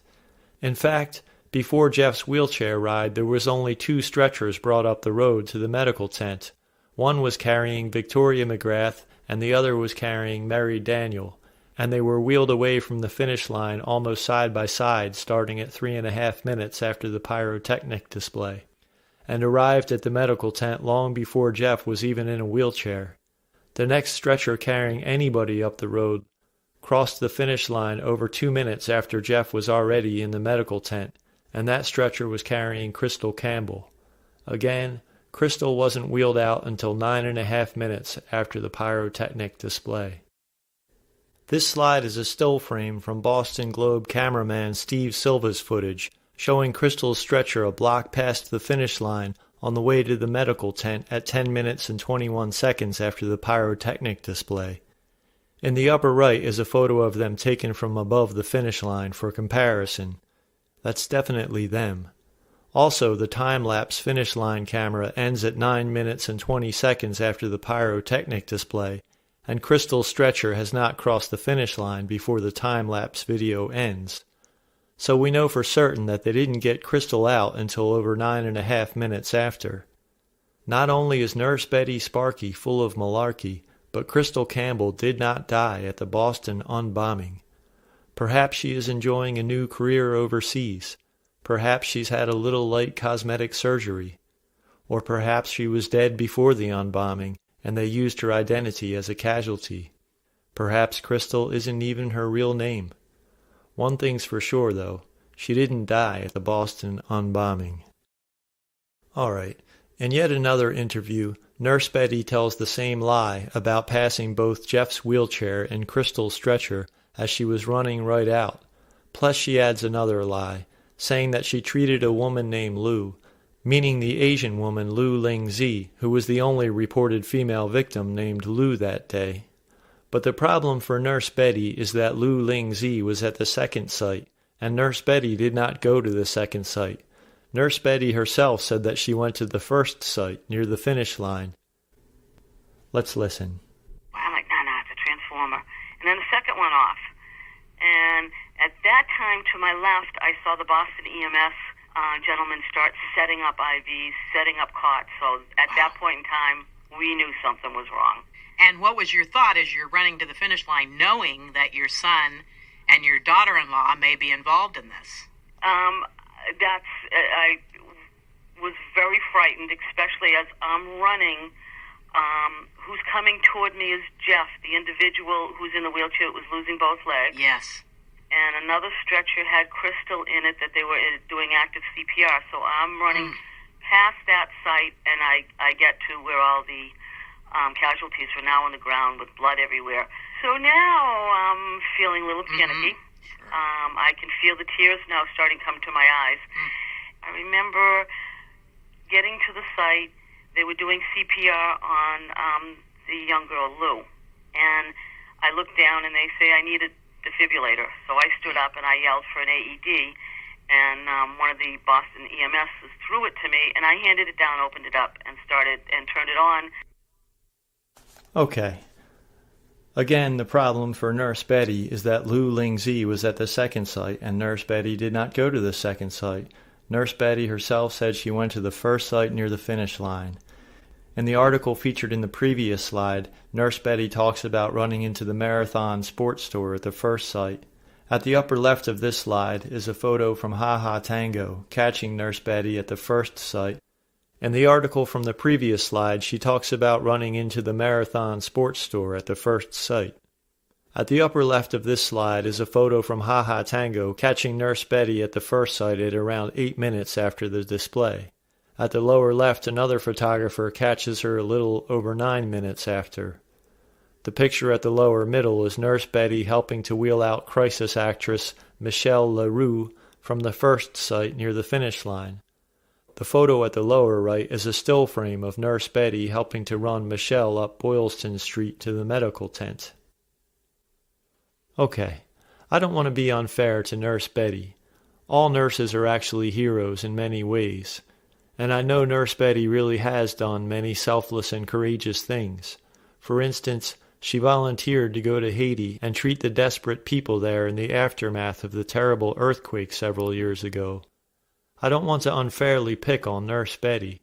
There must be a reason why she consented to participate in the Boston Unbombing hoax. Can you guess what might have enticed Nurse Betty to participate in this hoax and to lie? Is it because she's a Satanist and a 34th degree Illuminati? Not exactly. Perhaps she was just philosophically vulnerable to statist con artists. Perhaps she was sold the idea that the ends justify the means, and that emergency preparedness programs were under threat and she would be helping to save them by participating. But unfortunately for her and for all other like-minded participants in this hoax, and for us, the globalist war profiteers and regime changers had their own plans for how to utilize this hoax, which we will discuss in depth a bit later in this presentation. But we're not done yet with Jeff and Carlos. Now that we know how much time has actually passed before Carlos ran off with Jeff in a wheelchair, we should see that this gross photograph plainly illustrates a hoax in action. Because while some might excuse the idea of Carlos throwing Jeff into a wheelchair like this soon after the blast, there is absolutely no excuse after more than 6 minutes of doctors and paramedic equipment bags literally surrounding Jeff, for Jeff to be sent off in a wheelchair like this, with loose flaps of flesh dangling every which way and even down to a front wheel of the wheelchair, and with his legs not securely wrapped in sterile bandages, according to the most basic emergency care protocols. This would never be allowed. In fact, sending Jeff out on a wheelchair at all instead of a stretcher would never be allowed. To the left of Carlos there is a professional EMT accompanying them from behind, and there is a physician approaching them from in front, and they are actually allowing this? It is ridiculous. I know this is ugly as hell, but it's all moulage, and we have to look. This is a magnification of the previous photo with exposure lightened for better clarity. Look at the huge flap of torn fake flesh hanging down in the middle, from his left leg all the way down to the front wheel. There is some kind of gristle or ligament in imminent danger of being run over by or entangled in the wheel. There are also loose ligaments and vessels and flaps of flesh flapping out from the other side of his left leg. His unwrapped right leg appears to be actually tearing at the thigh. Again, it's all moulage, calculated for the right effect from a Hollywood perspective, but it's absolutely ridiculous from a medical responder perspective. It's time to go over the basics of emergency response. There are 3 basic guidelines for traumatic amputation. 1. Stop the bleeding. 2. Elevate the injured area. And 3. Wrap the injured area. It's common sense to wrap and bandage any wound, including traumatic amputations. Again, the same basic guidelines. Control the bleeding, elevate, and wrap the stump. EMSworld.com tells us that with traumatic amputations, the purpose of wrapping the stump is to reduce additional contamination or injury. The protocol of elevating the amputated limb is one of several common-sense reasons why professional EMTs normally take traumatic leg amputation victims away on stretchers and not wheelchairs. In fact, stretchers and not wheelchairs are a basic protocol for any severely injured persons. At the left is a page from an EMS primer about moving victims to safety. It says, quote, "Use standard stretchers when available." As mentioned, they were not low on stretchers near the finish line that day, according to reports. Here's another first-hand account of the pyrotechnic display aftermath from a doctor named Shushrut Jangi Pants on Fire. He says, quote, "Through the haze, the stretchers arrived." Maybe it was so hazy that he mistook wheelchairs for stretchers. Now I want to backtrack to Carlos' claim that he was holding on to Jeff's artery while running alongside during the wheelchair ride. This claim is so absurd and so contrary to normal medical protocol that it was discounted by many people who assumed that Carlos was holding part of a tourniquet, despite what Carlos himself said to radio hosts Dennis and Callahan. See the Wikipedia section from below about this. The artery story was just a misunderstanding, Wikipedia says. The entire story of Carlos and Jeff is just a merry-go-round of lies. One lie leads to another. You may be getting tired of these guys, but fear not, we're almost done with them. Just a few more lies to expose. Returning to this picture, we see that there is some serious moulage attached to Jeff's legs. The way this is done in trauma simulation is to attach a moulage prosthetic on top of the existing leg stumps, and this is the case with Jeff. So let's look for any evidence of the crew setting up Jeff's moulage prosthetics. We can assume they would have wanted to get the main work done very soon after the pyrotechnic display, while the scene was still clouded in smoke, which would provide cover in which to work without being seen. Well, well, well. Looks like we have some persons of interest in this close-up from the fourth Thorndike photo at 4 seconds after the pyrotechnic display.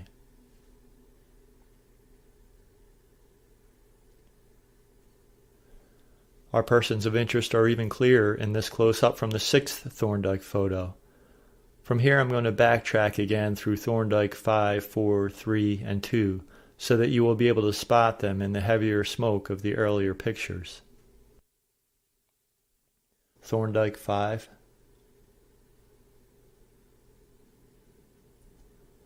Back to Thorndike 4.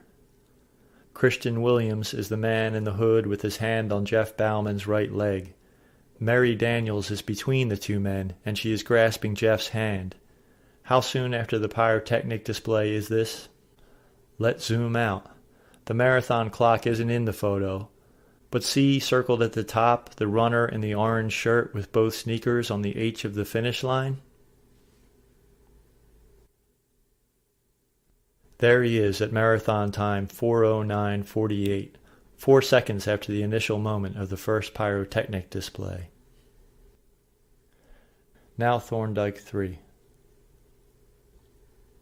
Let's zoom out. The runner in the green shirt at the top is approaching the finish line, and the guy in the orange shirt has not arrived there yet. He is mostly obscured by a flag in this photo. And there they are, 3 seconds after the pyrotechnic display. Now Thorndike 2, 2 seconds after the pyrotechnic display. It's very hazy, but you can see Christian Williams is already in position with his hand on Jeff's leg. They were in position immediately. Now let's go forward through the photos. Thorndike 3. Christian is in position. His hand is on Jeff's leg. Thorndike 4. Christian's hand is on Jeff's leg. Mary's hand is on Jeff's hand. Thorndike 5. Christian's hand is on Jeff's leg, and Mary is gripping Jeff's hand. It's 4 seconds after the pyrotechnic display. Before we go through the next pictures, I want to make 3 points. Firstly, in trauma simulation kits, as well as in Hollywood effects design, silicone amputation prosthetics often incorporate tubes and ports for the simulation of bleeding. Secondly, most leg prosthetics, whether special effects moulage pieces or normal day-to-day prosthetics for amputees, stay attached by the mechanism of suction or vacuum, and in the process of attachment an expulsion valve and a tube are used to expel all the air between the skin and the prosthetic, and thereby create the suction that keeps the prosthetic in place. Thirdly, a well-known trick in the world of Hollywood special effects is to make silicone body parts that are rigged to burst open, full of moulage and fake blood, when triggered to do so by various mechanisms. Now, that said, in the following images you will see Christian and Mary working intently on Jeff's legs. My interpretation of the images is that they are securing the prosthetic by air expulsion and suction, and that they are also activating the pump rig incorporated into the prosthetic. And thirdly, they are opening the prosthetic, which is sealed but rigged to burst open with increasing pressure from the incorporated pump rig. As we look through these photos, what is very definite and without a doubt is that this is not the chaotic aftermath of a bomb. According to the official story, Christian Williams and Mary Daniels both received extremely severe injuries, both nearly dying, and they certainly wouldn't be set up like this over Jeff, decisively manipulating his leg throughout this sequence of photos. Not to mention that Christian is wearing sunglasses, as you will see, and he wouldn't have even been able to see or know what he was doing so intently in the heavy smoke unless he was going through pre-planned steps. Thorndike 6. Christian reaches up. Mary is holding Jeff's hand. Thorndike 7. Christian is pulling a strap off over his hood. Mary is gripping Jeff's open hand.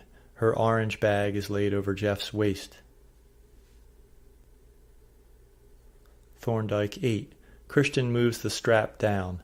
Mary is grasping Jeff's hand, and Jeff has grasped the strap. Thorndike 9. Christian moves the strap over Jeff's leg. Jeff and Mary close their hand grasp even more, and Jeff is holding the strap. Thorndike 10. Jeff pulls down on the strap. Mary's hand is still on Jeff's hand. The prosthetic on Jeff's right leg oddly changes color, and something has popped out of the left side of the prosthetic at the knee. In this photo we find out that Christian has been doing his work here in the thick smoke while wearing sunglasses. Thorndike 11. Mary's right hand is still on Jeff's hand. She extends her left arm and appears to be giving a hand signal. Whatever has popped out on the left side of Jeff's knee is still there. Thorndike 12. The strap is now off Jeff's leg. Mary is still giving a signal with her left hand and still grasping Jeff's hand with her right hand. Thorndike 13. Mary's left hand is still signaling, her right hand is still grasping Jeff's hand. Whatever has popped out of the left side of Jeff's knee is still there. This photo is 8 seconds after the pyrotechnic display. If this were actually real, and the official story true, then these 3 people should be in a pool of blood by now. The bricks that they are on are red-colored, but we would clearly see a deep red pool of blood all around them, and especially on the right by the legs of Christian and Mary, if the official story were true. The official story is that Christian Williams had very severe injuries to both legs which required multiple surgeries, and that he nearly lost his right leg, and also that his right hand was severely injured.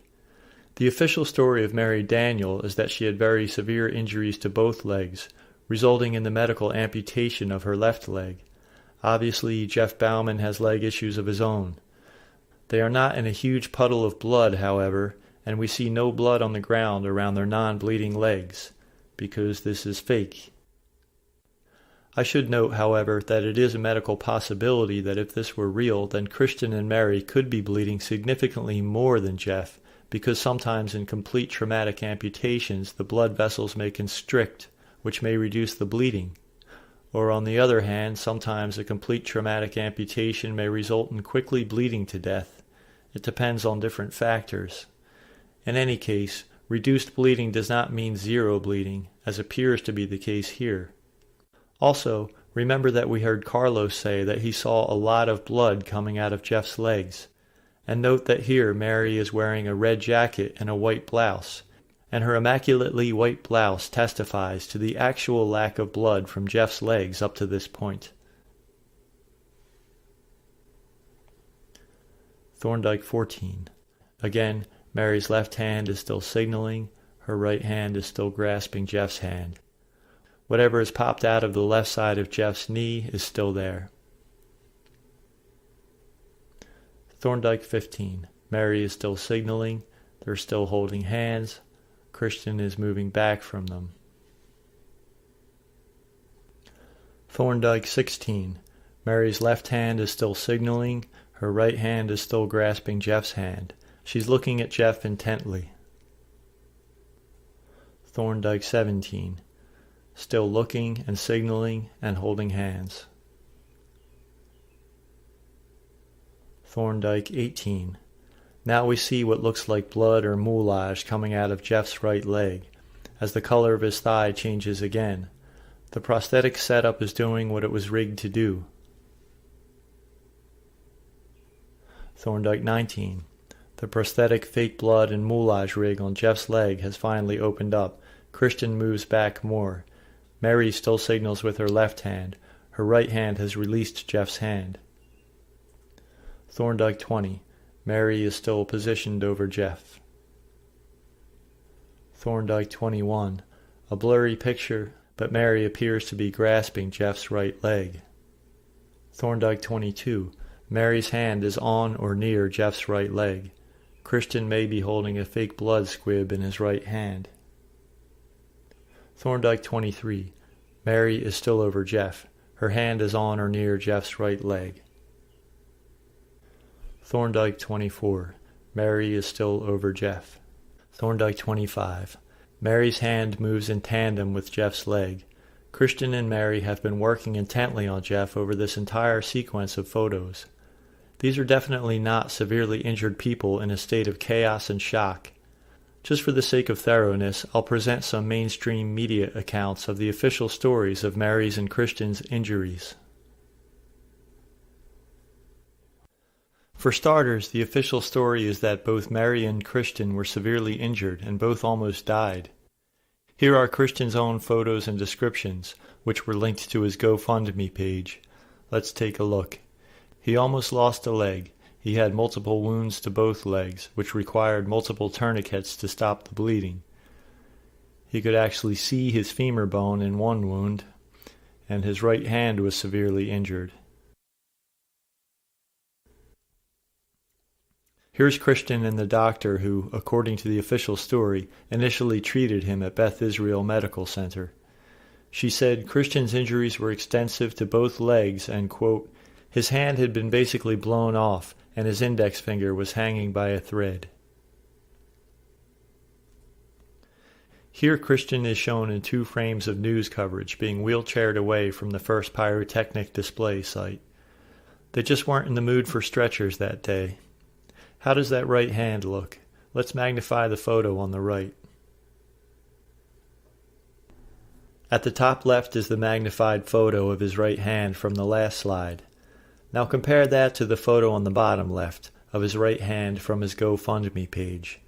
In the wheelchair photo, his hand is bloodless, with no sign of any damage on the clearly visible side of his middle finger, unlike the same side of the same finger from his GoFundMe photo, which is made to look horribly flayed and charred. The photo on the right side of this slide is Williams lying on the ground less than a minute after the pyrotechnic display. His right hand is bloodless and shows no sign of any damage, and still wearing those shades. Here's a compilation of the official story of Mary Daniel. They had to amputate her left leg. She lost a massive chunk of her right leg. She was rushed unconscious to the hospital, and her heart stopped twice during surgery, after which she was in a coma for a few days. Mary eventually ended up with 14 other amputee crisis actors from the Boston Unbombing as the very first inpatients at the brand new, just opening $225 million Spaulding Rehabilitation Center near Boston. It was great PR for the Spaulding Center, and also a great way to sequester the crisis actors safely away from unwanted eyes at a variety of other medical facilities, as the make-believe rehabilitation and physical therapy phase of the hoax commenced. Okay, now I'd like to talk about the elements of staging and the actions of the stage crew at the Boston Unbombing show. I would say that the evidence of fake moulage wounds and impossibly non-bleeding wounds and impossibly unwounded skin under allegedly shrapnel-shredded clothing are what we could call direct evidence. And as such things are evidence of a fake staged event on the whole, it logically follows that there would be evidence of a crew being involved in staging such an event, which is what we could call essential circumstantial evidence. Given the large amounts of photographic and video footage, it should be obvious enough to spot this when we look for it. We shouldn't assume that the crew would have any superhuman ability to hide what they are up to, but rather that they would be naturally incapable of hiding what they are doing from anyone paying very close attention and having an ample amount of data to scrutinize. We have much more than an ample amount of data, and we are paying very close attention. I think it would be good to preface our stage crew investigation by mentioning a brave film producer named Nathan Folks, who is the man standing in the middle of this picture wearing a tie.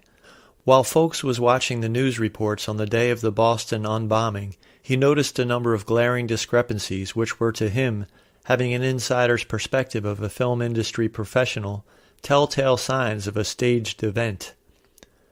You might notice Cowboy Carlos standing on the left in this picture. Carlos was featured in a 2012 documentary movie produced by Folks called The Prosecution of an American President. Of course, Folks was surprised to see Carlos featured in the Boston Unbombing.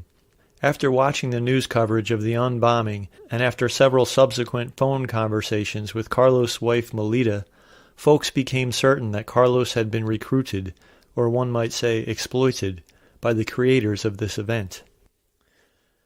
In various interviews about the Boston Unbombing, Folks has mentioned spotting common elements of hyper-realistic filmmaking and also spotting people performing the tasks of scene directors and crew coordinators and makeup artists and stagehands, which is not to say that these were professional movie industry people, but to say that these were people performing these roles, as is done in hyper-realistic emergency response drills.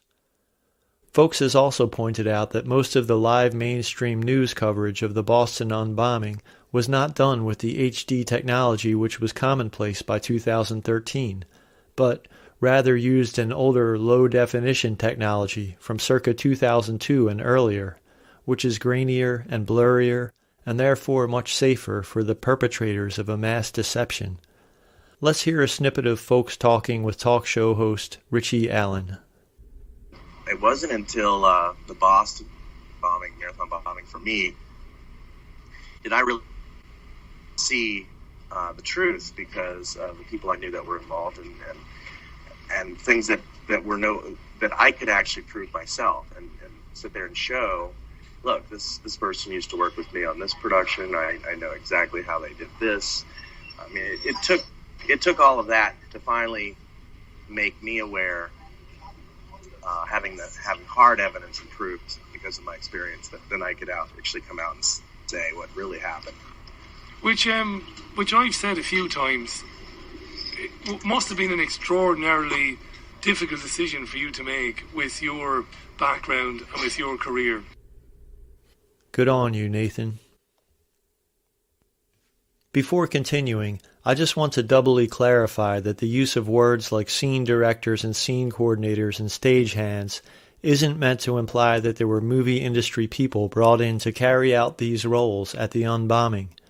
Generally, the people filling out these roles in large emergency response drills come from a variety of federal and state and local agencies and departments related to the arena of emergency response, and such was the case with the unbombing, by and large.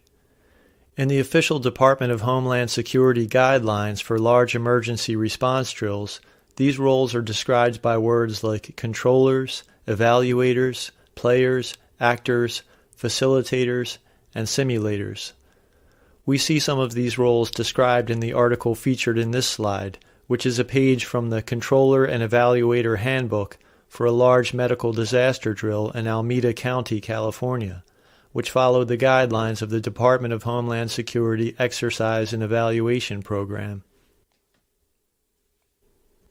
And here's the cover of a guidelines manual from the Homeland Security and Evaluation Program, which spells sheep. I mean HACEP. In these guidelines we read about the various roles. The head directors or managers of a large emergency drill or exercise are called exercise controllers. Their job is to keep things running according to the master plan, and they get a handbook to help them. And here's some more details from these Department of Homeland Security guidelines. At the top we see a description of the victim actors, aka crisis actor victims. We also see a description of moulage, which includes fake blood and fake bones as well as fake wounds. I should mention that prefabricated silicone moulage wounds don't require a long setup time. There were a few of those at the unbombing, but mostly there was just fake blood spattered about and some clothing sheared as if by scissors or a razor. We also see a description of special effects, including pyrotechnics and controlled explosives. So, you get the point. Alright. Let's begin our own investigation of the stage crew and their various tasks and duties in attempting to pull off this hoax. We'll start by playing a clip we saw earlier of the scene director giving Carlos some instructions. Again, we see the man in the yellow jacket handing Carlos a large flag. There he is. As we saw before, Dr. Panther steps out to talk to a cop and the man in the yellow jacket bumps him back. Played again, slow motion. The man in the yellow jacket bumps him back with 4 waves of his hand, discreetly, but not at all discreetly enough. This is a huge discrepancy. And talking to Carlos. There's something else that you may have missed in that last video clip. Keep your eye on the middle where the star is. You'll see the woman in the yellow shirt point at the camera that is filming to alert the crew to a breach, and then several people will step in the way to block the camera's view. They didn't even want mainstream media cameras too close to the scene or capturing too much of the action.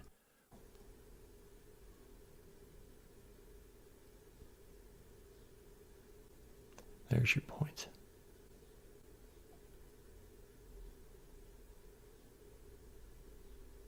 And there you have it.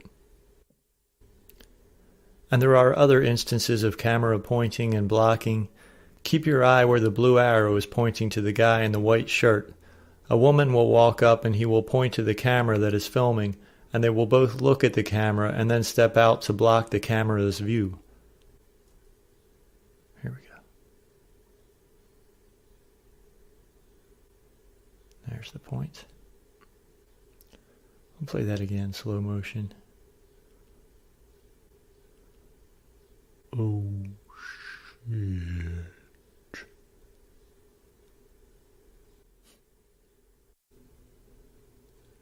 Now he steps out to block, picks his crotch, disgusting slob. And that's it for that clip. Now here's a video showing several camera blockers and scene coordinators in action. The fat woman in the brown shirt is a crisis actor who mainly works as a scene blocker. You'll see that she walks to the right into a storefront and a scene coordinator chases her and literally pushes her back out onto the scene. There she goes into the storefront, and here comes the scene coordinator chasing her in and pushing her back out onto the scene. Okay. I'm going to play it again to show some more blockers that hang around throughout the event.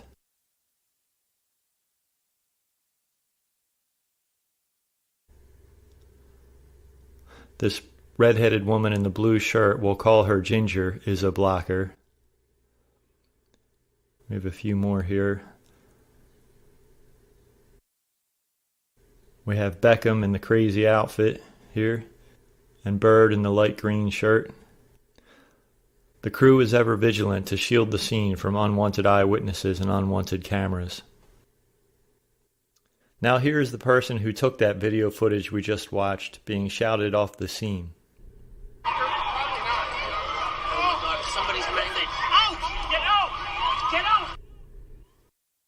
This photo from Ha Ha Tango shows us a minute later, after the person who was taking that last video was shouted away. Our scene blockers, who I circled and pointed to with red arrows, are still on the scene. They stay on the scene throughout the event. No one ever tells them to leave. There's also a new unwanted camera, the woman in the orange headscarf, and she will be shouted out. The other two people holding cameras, the guy in the white sweatshirt in front of her and the guy in the blue and black jacket to the right, will not be shouted away because they are part of the crew.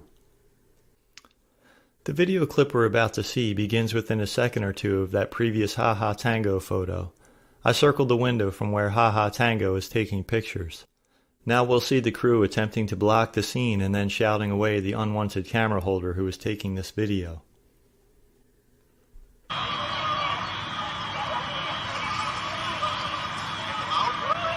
The guy in the white shirt just asked Ginger, "Get them out." Play it again.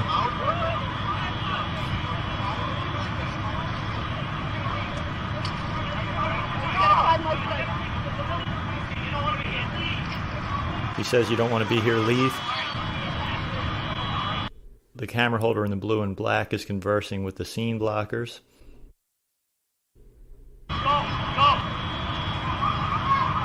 Go. Kicking them out. We gotta find Joanna.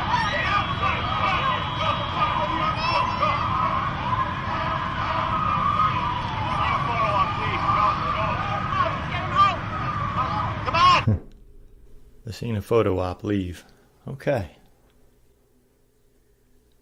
The seeming bystanders who are actually crew members never leave the scene.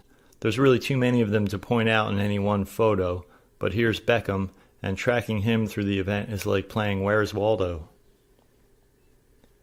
Where's Beckham? Psst, it's all fake. Okay, here's some more crew members who play the role of bystanders. The guy in the light gray sweatshirt and the guy in the green jacket and dark baseball cap arrive several minutes in and start playing their parts. I call them frickin' frack. They are scripted as bystanders and also as heroic helpers. The guy at the left in a red shirt wearing glasses is a scene coordinator or scene director, and he has a managing role over the entire stage. Next we see Frick and Frack have moved into the middle of the scene while the director is giving orders. Here he is giving a stay out signal to somebody. The next we see Frick and Frack have been moved to the side while the scene coordinator in the red shirt walks down to check the perimeter. The next we see of Frick and Frack, they are kneeling over a crisis actress victim, quite oddly enough, considering that there is a Boston EMS paramedic standing right there, ignoring her. Not to mention the many other doctors and other medical staff on the scene at this point. We also see that the scene coordinator in the red shirt is speaking with a cop. Here's a view from the other side of the stage showing Frick and Frack over the same crisis actress. Again, the Boston EMS paramedic is standing aside, because Frick and Frack got this covered. The bottom right photo shows this crisis actress positioned on the stage, and at the bottom left is one of the more well-known photos of this event, showing this same crisis actress sitting up on the sidewalk soon after the pyrotechnic display. Several minutes later, Frick is in the upper left corner coming out of his storefront. He's been going all over the place. I'm just giving the highlights here. The director in the red shirt is in the lower right corner. Beckham is in the upper middle doing what he does best. The scene coordinator in the red shirt spends most of his time going from crisis actor victim to crisis actor victim, checking over the whole stage. Here he is over one victim, and here he is over another victim, butting in front of a Boston EMS paramedic. Maybe you can spot Beckham and Frick and Frack in the crowd. There were actually many regular people, meaning non-medical and non-police, who just walked onto the scene well after the pyrotechnic display. There were all kinds of people who were allowed onto the scene, but that all kinds of people was actually limited to people who were crew members and insiders to the event. Anyone else was excluded. For instance, Catholic priests who ran out of the church halfway up the block were absolutely barred from the scene, as this Wall Street Journal article notes. Please pause and read if you like.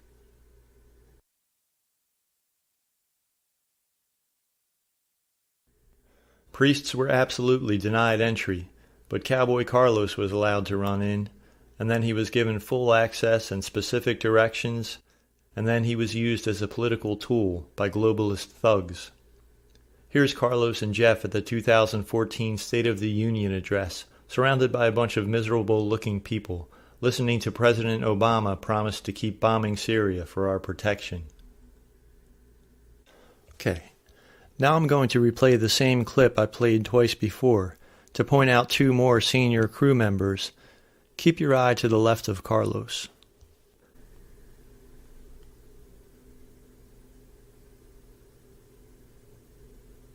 And there they are.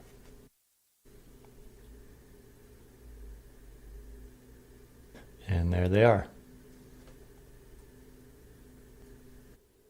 Here they are from a different angle, a few seconds after the last photo. What was the man in the blue hat directing with his hand?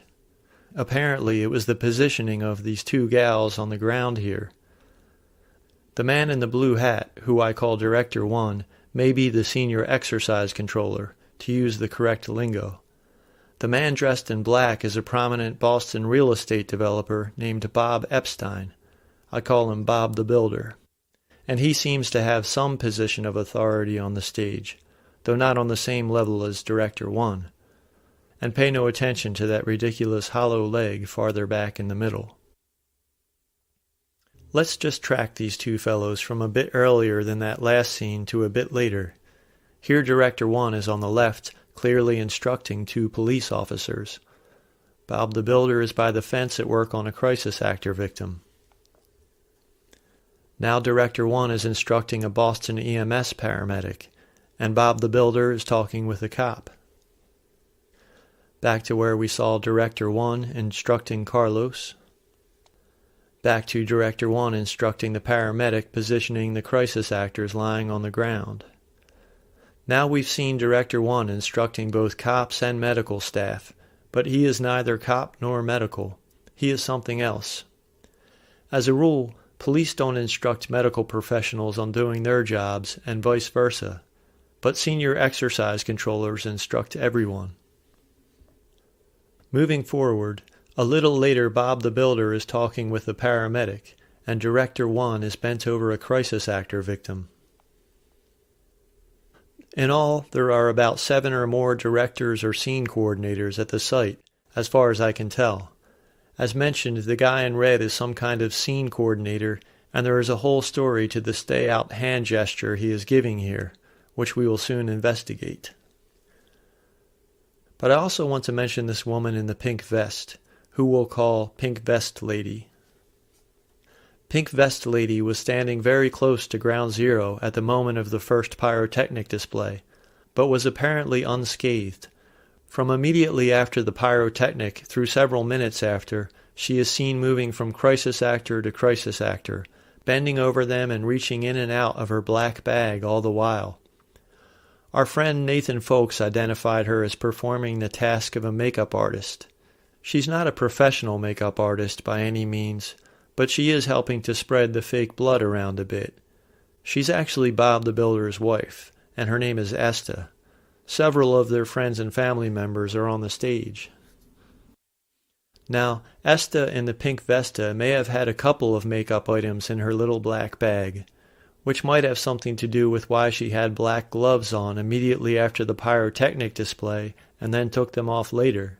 It's generally unclear what she keeps reaching in her bag for, but in some photos we see her holding a small bottle of clear liquid, which raises the possibility that one effect in use that day was so-called magic blood powder. As the ad at the top reads, the powder is invisible, but when sprayed or splashed with water or clear liquid glycerin, turns dark red. It's great for instant wound effects and realistic splashing blood, and great, as the ad reads, for the effect of a blast victim. Now, I'm not just pulling this magic blood powder speculation out of my butt. Magic blood powder is actually an element of disaster simulation exercises, as this article relates. Quote, drill participants can apply the magic blood powder to themselves before an exercise. Then when the time comes for them to portray victims, they can activate the powder with water. Unquote. You can also put it on the ground or wherever else you want blood to magically appear. The old just add water to the invisible blood powder trick is one possible explanation for this anomalous clear tube, which was laid across the floor of the Sugary Heaven store and out the door and along the ground over to where some fake blood-splattered crisis actors were positioned. The blue arrows point to the clear tube in each picture. Another scene worth pointing out in regards to magic blood powder is this instance of Pink Vest Lady directly dabbing a crisis actor victim. Perhaps she was dabbing with and spreading around magic blood powder, as well as the clear liquid that activates it. Here is a clip from Colton Kilgore's center stage video. We see that our friend Running Boy has returned to center stage a few minutes after he ran away, and we will see Pink Vest Lady turn around and dab him on the cheek, appearing to leave a shiny mark on his cheek. You be the judge.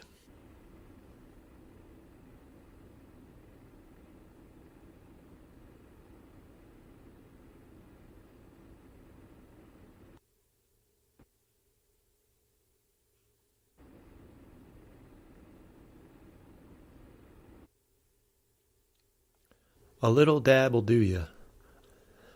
Back to an early Thorndike photo.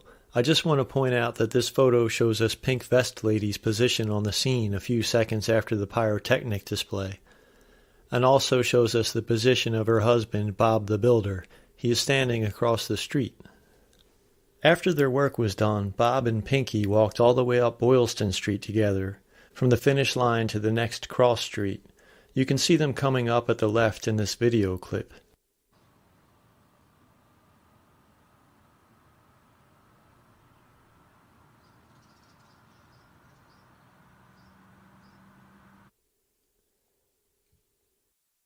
Then, after all that walking, they decided to give her a photo op as an injured victim, so they went up past the medical tent a bit and then put her into a wheelchair and rolled her into the medical tent from there.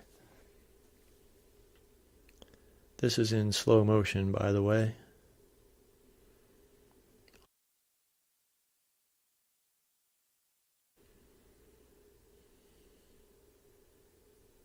On the aerial photo displayed at the bottom, the green arrow shows us where they walked all the way up Boylston Street from the finish line, and the blue arrow shows us where they took the video of her in the wheelchair turning the corner into the medical tent.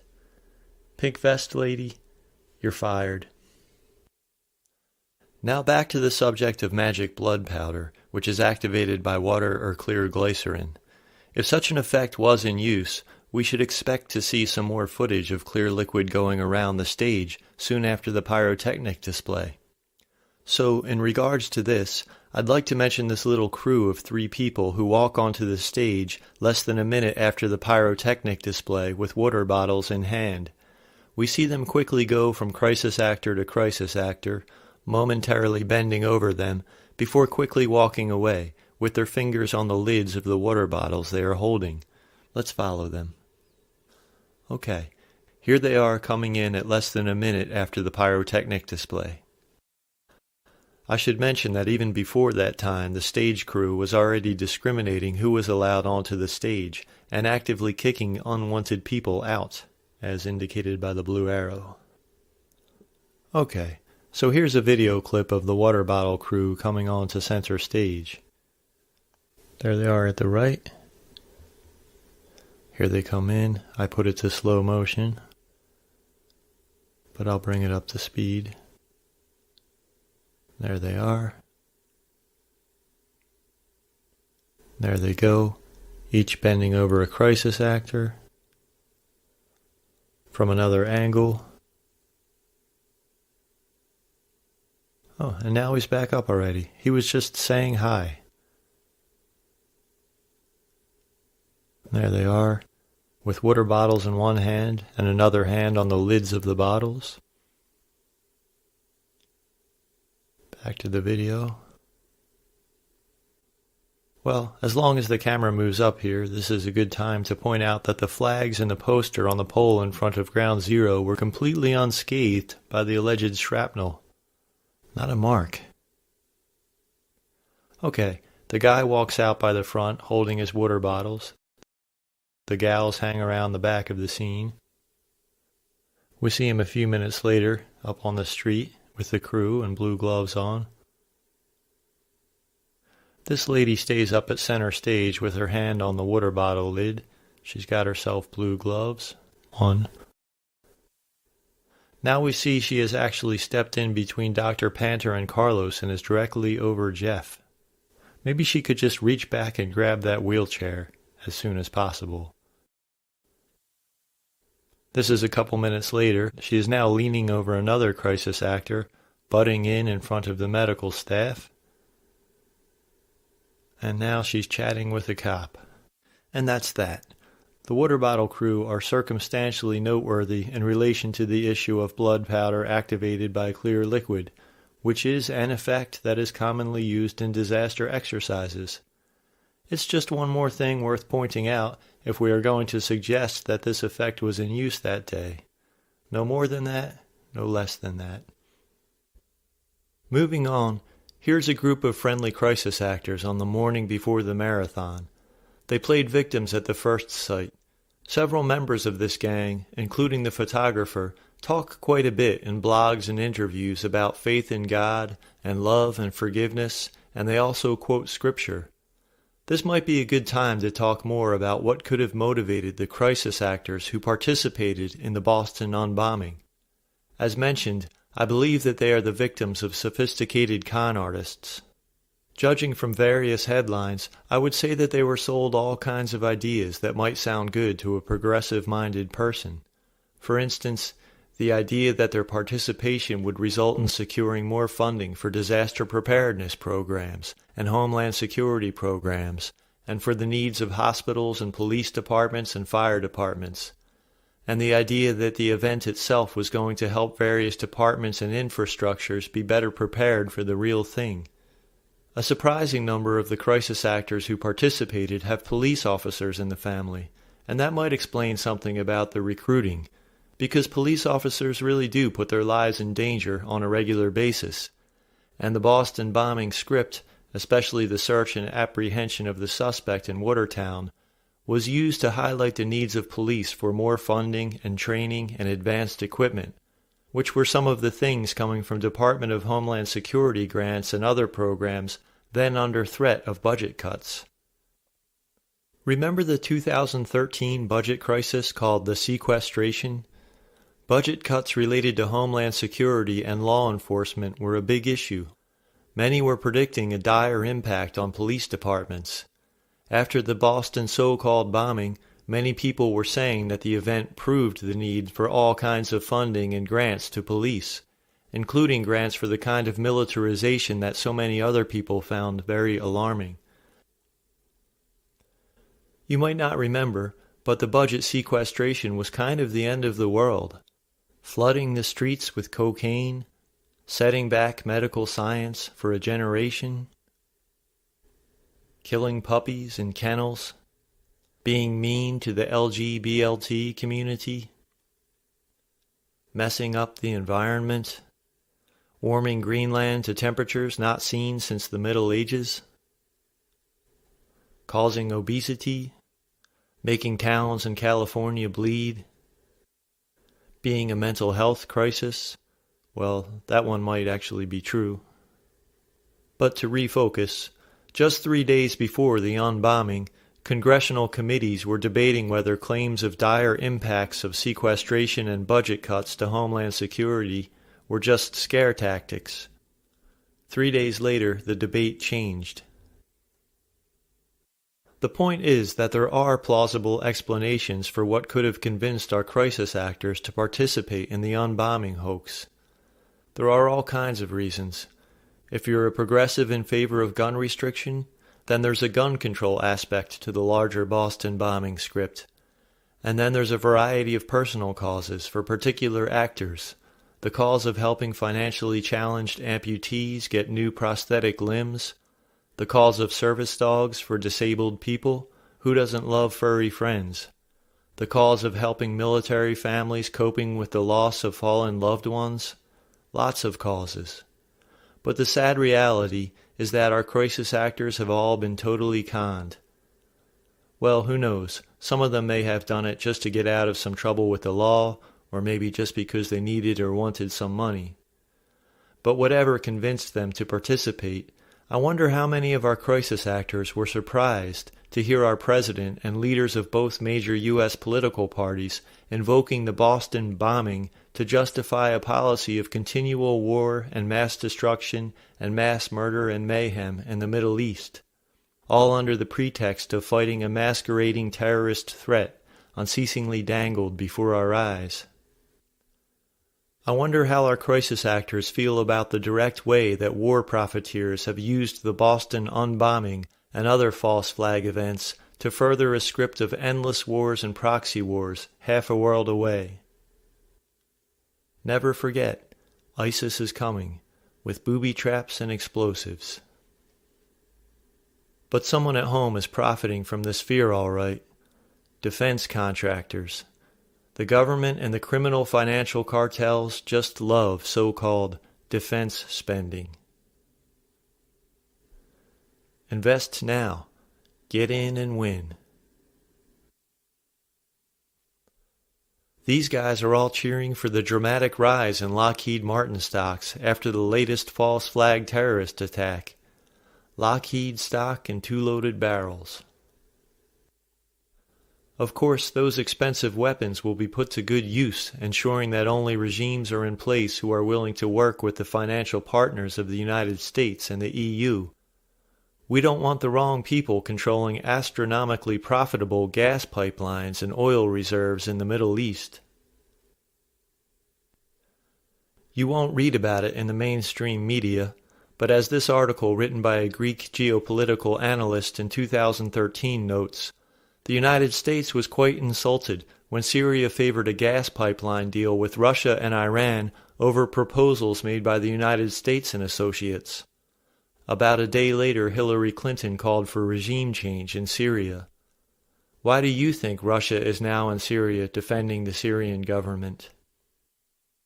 As for the home front, perhaps our crisis actors weren't thinking about how authoritarians at home would use this and other false flag events to further a script of more fear, more suspicion, more surveillance, more police state, and more restrictions upon our liberties. But once you sign that non-disclosure agreement, you are seemingly legally entrapped, and perhaps they were told how serious the repercussions would be should they ever break the agreement. Well, we all know how Obama loves whistleblowers. But really, the American people do love and appreciate whistleblowers. So I think our crisis actors should just come clean, and all will be forgiven. I also want to briefly talk about all the doctors who participated in this hoax and lied through their teeth. I feel pretty confident that these doctors signed on for the very same reasons as Nurse Betty and the crisis actors. Perhaps signed on are the wrong words, and it might be more accurate to say that they were entrapped, insofar as they may have been deceptively reeled in without realizing the full scope of what was agreed upon, until after they'd agreed. Of course they still knowingly chose to lie, which was wrong, but this hoax wasn't their idea to begin with. This hoax originated deep in the delusional echo chamber of some quasi-governmental think tank, and there are some real sociopaths running around those places. The military-industrial complex and the criminal financial cartels thrive on deception and lies. When was the last time a war was started without a lie? The Gulf of Tonkin lie? The Iraqi soldiers throwing babies out of incubators lie? The weapons of mass destruction lie? The lie that Libyan leader Muammar Gaddafi was sending out rape squads supplied with Viagra? The lie that Syrian President Bashar al-Assad launched a poison gas attack on his own people? The lie that Russia had destabilized Ukraine, when in reality the US and NATO had armed and funded a bunch of neo-Nazi mercenaries to overthrow the legitimate government of Ukraine?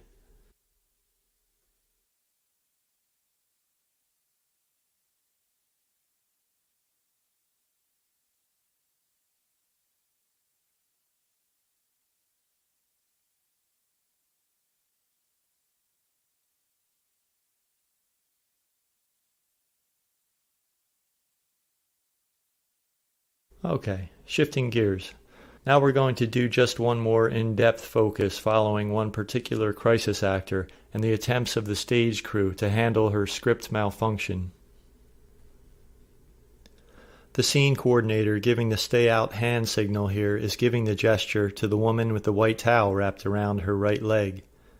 Her name is Marilyn Kite. The official story is that shrapnel from the alleged bomb tore a monstrous hole in the back of her thigh, and that she was bleeding so bad when the paramedics got to her that they thought she might have severed an artery. This photo from Ha Ha Tango shows us what she really looked like before the paramedics got to her. Boy, does she not look injured. Let's read more about her alleged injuries.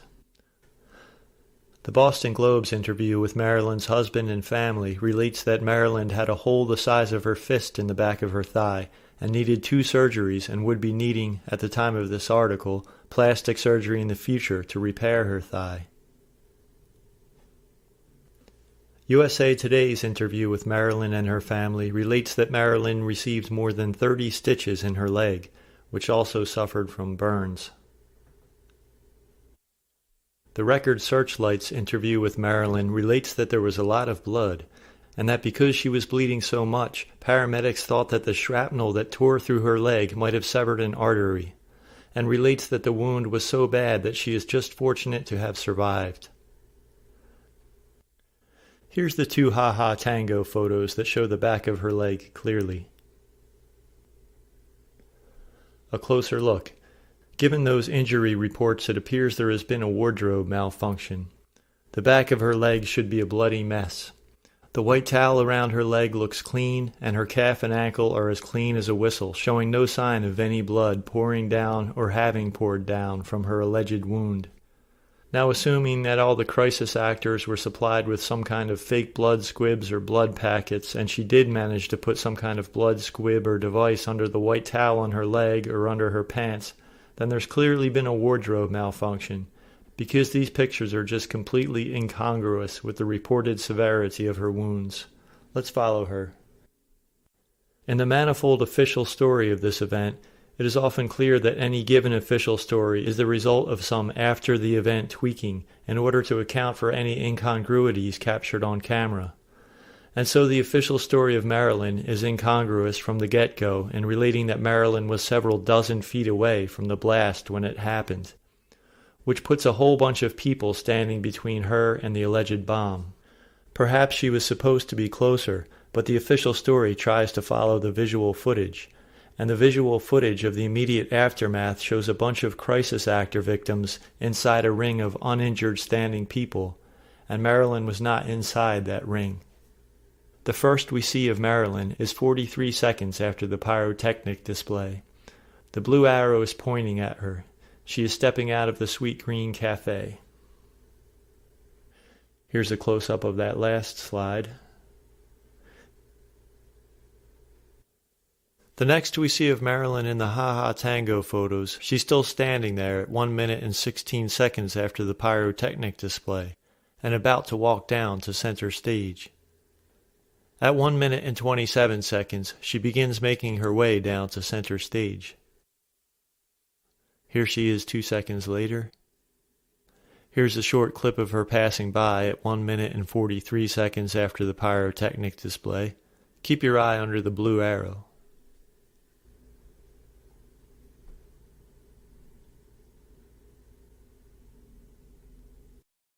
This photo captures 1 minute and 57 seconds after the pyrotechnic, and Marilyn is just nearing center stage. Now I'm going to point out a scene coordinator who has just come onto the stage with a group of officials and crew members. She is under the red arrow in this photo, and you can only see the top of her head, but you'll see her in the next slide. As she was just coming onto the stage, this scene coordinator almost immediately noticed Marilyn walking by towards center stage. A few seconds later, we see the scene coordinator looking at Marilyn. She may be gawking at how ridiculous that white towel looks around Marilyn's clearly uninjured leg. The orange arrow points to our friend Ginger, the redhead in the blue tank top, whose main task is to block the view, but she's also involved in getting unwanted people off the stage. This photo shows us 9 seconds after the previous photo. Now the scene coordinator has recruited Ginger, and together they are walking towards Marilyn. Okay, and now a few words about this scene coordinator. As mentioned, in large disaster response exercises, the people performing the tasks of directors and scene coordinators, or as these tasks are described in the manuals, evaluators, controllers, facilitators, etc., are generally people in the field of emergency response, and such is the case with our scene coordinator. She is a Hingham, Massachusetts firefighter and paramedic named Caitlin Shinney. A paramedic is a level of certification beyond basic EMT, requiring much more advanced training and study and testing. She is a highly skilled medical professional. Okay, that said, from the moment of the last photo we saw, here is video footage of our paramedic scene coordinator and Ginger walking towards Marilyn.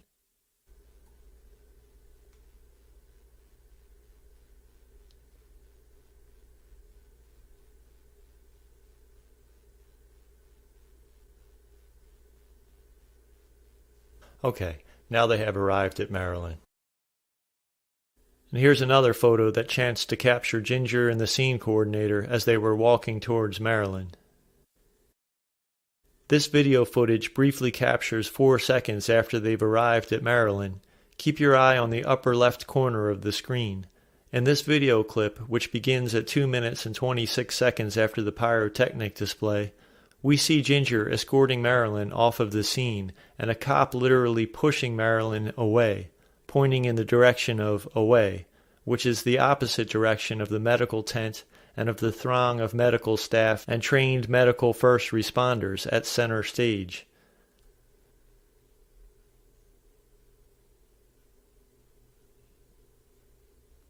Okay, one more time. Keep your eye on the upper left.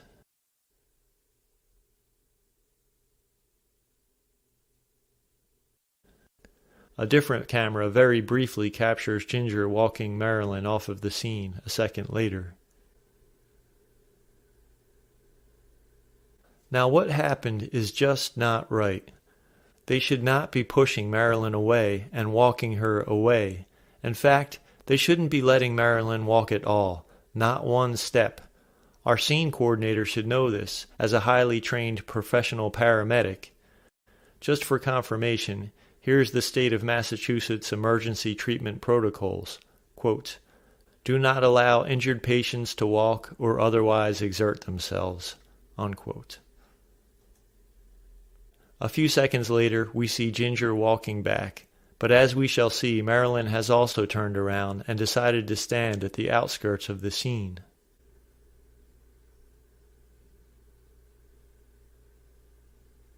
And here's the scene coordinator in the red shirt giving that stay out hand gesture. Get her out of here. Which they do. The next we see of Marilyn, they have moved her a bit further down the block and off to the side. We also see the female scene coordinator directly in front of her, still gawking at Marilyn and still discussing the situation on the phone. This picture is 3 minutes and 11 seconds after the pyrotechnic display. As with most of the crisis actors on the stage, Marilyn is part of a little group of relatives or friends, all with their own related scripts. The man to the right of her is her ex-husband Frank, according to the official story, and her son-in-law Scott is up near center stage, Purple Arrow. As we shall see, the crew are going to make Marilyn walk all the way down the block to sit in a doorway by the corner, before they actually make her get up and walk again. Next we see of her is 3 minutes later. Here it is over 6 minutes after the pyrotechnic display. She's in the doorway, and we see a Boston EMS paramedic in a fluorescent yellow and black jacket and a marathon volunteer bringing a stretcher board.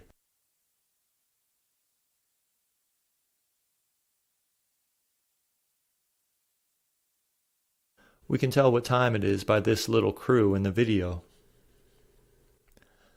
Ha Ha Tango caught this same group a second later running together at that same spot. Here it is just over 6 minutes and 30 seconds after the pyrotechnic display. At the top of this photo we can also see Carlos and Jeff wheeling off past the finish line. Another photographer also caught the scene we just saw at the corner doorway from another angle. This is the next we see of Marilyn, and the last we see of her in the Ha Ha Tango sequence. Now it is over 9 minutes after the pyrotechnic display.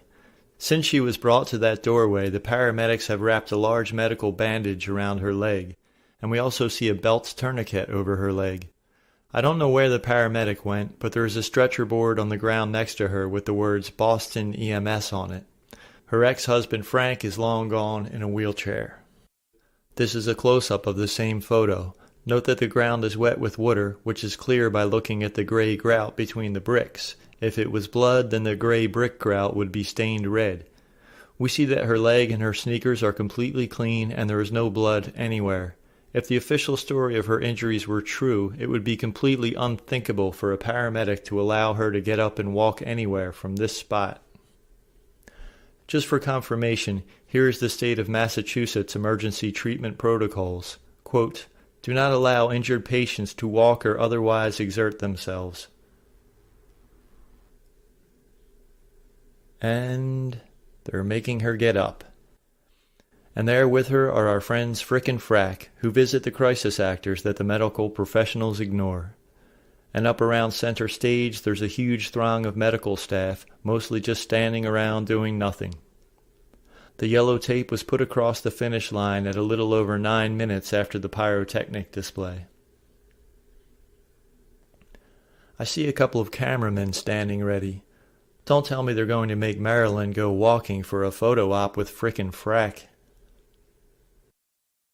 And against the most basic medical responder protocols, the paramedics and the crew have Marilyn up and walking again. This photo was taken by a Boston Globe photographer, apparently for file under Tales of Heroism. Not only should they have moved her from the doorway on a stretcher, or at least a wheelchair, but they should never have made her walk all the way down the block in the first place. First Responder 101 is to not make the injured person walk. What more can I say? They're all fired. And now we've reached our last Boston crisis actor. He is far from the last crisis actor at the Boston Unbombing with a story that can be easily exposed, but he's the last that I'm going to cover in this presentation for the sake of time. His name is Steve Byrne. He was at the second pyrotechnic site. This is a photo of him shortly before the pyrotechnic display at the second site. He said his clothes were burnt off of him, so let's just make a note of his clothes. Let's watch a bit of an interview with Steve. I was bleeding heavily. My clothes were burnt off of me. I could see my injuries and wounds. I knew it was serious, but at the same time, it was more stay calm, help yourself, obviously, and just, you'll get through it and don't panic. Turn to the right, turn to the right.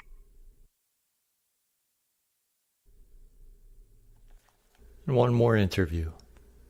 Right where you see the picture where they show the backpack in the mailbox, that's exactly where we were. So you were if you're facing the mailbox, you were to the right of it? Just to the left of it, they went to the right of it, okay. So that's why they suffered the, So the shrapnel that hit you is shrapnel that came over the mailbox? Came over as BBs, nails. That's what they, my friend had 70 nails in his leg. And 70 nails? 70 nails. And, I have BBs. There's still one in my neck that the doctors couldn't take out because it's too close to my nerves to control my vision. And most of them in my face came out, due to the surgery and stuff like that. And just burns. I mean, it burnt the clothes right off of us. It was really, your clothes were actually burned off? Burned right off of us. So a nerve in his neck controls his vision. They should have kept him in the hospital for further testing.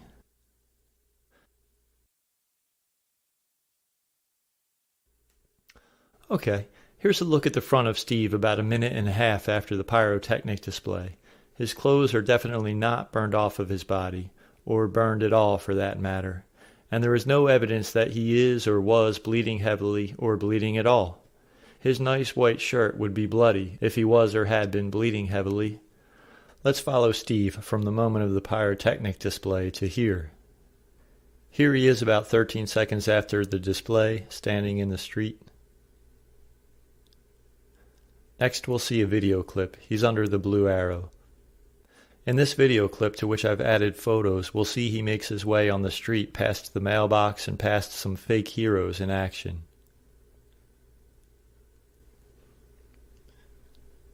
There he is. No burned clothes. No blood on that nice white shirt. Looking good. We see the front of him looking clean as a whistle. Keep on walking. The guy in the blue hands him something. Maybe his paycheck. What he really needs is a fake blood squib. Sorry about that resolution change. The guy in the blue pushes him off to some other plainclothes handlers who escort him to the door. Alright, so that's that.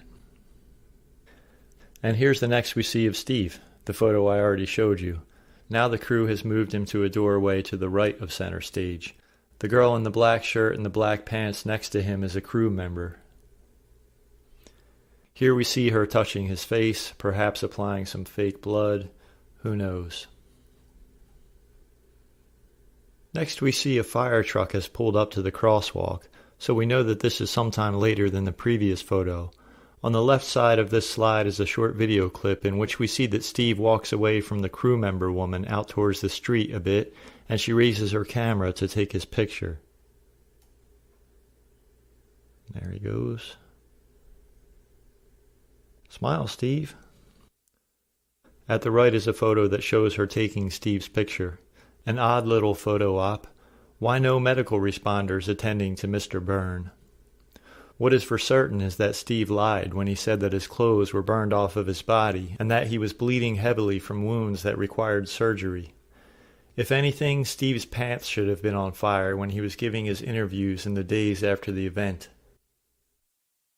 Before continuing, I want to briefly repeat something I already said, which is that the crisis actors involved in this event are the victims of sophisticated con artists. Many of them are actually using their roles in this event to promote various good causes. As featured on this slide, Cowboy Carlos is using his role to promote the same work he was involved in before the Boston Unbombing, which is to help military families coping with loss. And Carlos should know, he lost one son in Iraq and another to suicide. One can see how Carlos could be vulnerable to exploitation in his state of grief. Speaking of exploitation, children are an age-old tool in psychological warfare. I refuse to engage the official story that a child was killed at the Boston so-called bombing, not because I don't know for a fact that the entire event was faked and that no one was harmed, but because the story behind that story may be very sad and may involve the exploitation of a real tragedy. There are many situations in life where the unknowns are best left to God's good time in due season.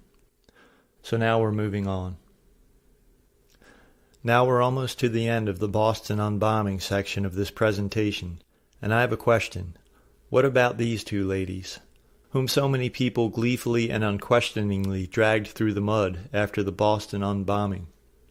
These two women, the aunt and the mother of the Tsarnaev brothers, were in the days after the Boston Unbombing very publicly calling attention to fairly widely circulating claims that the event was actually a staged hoax.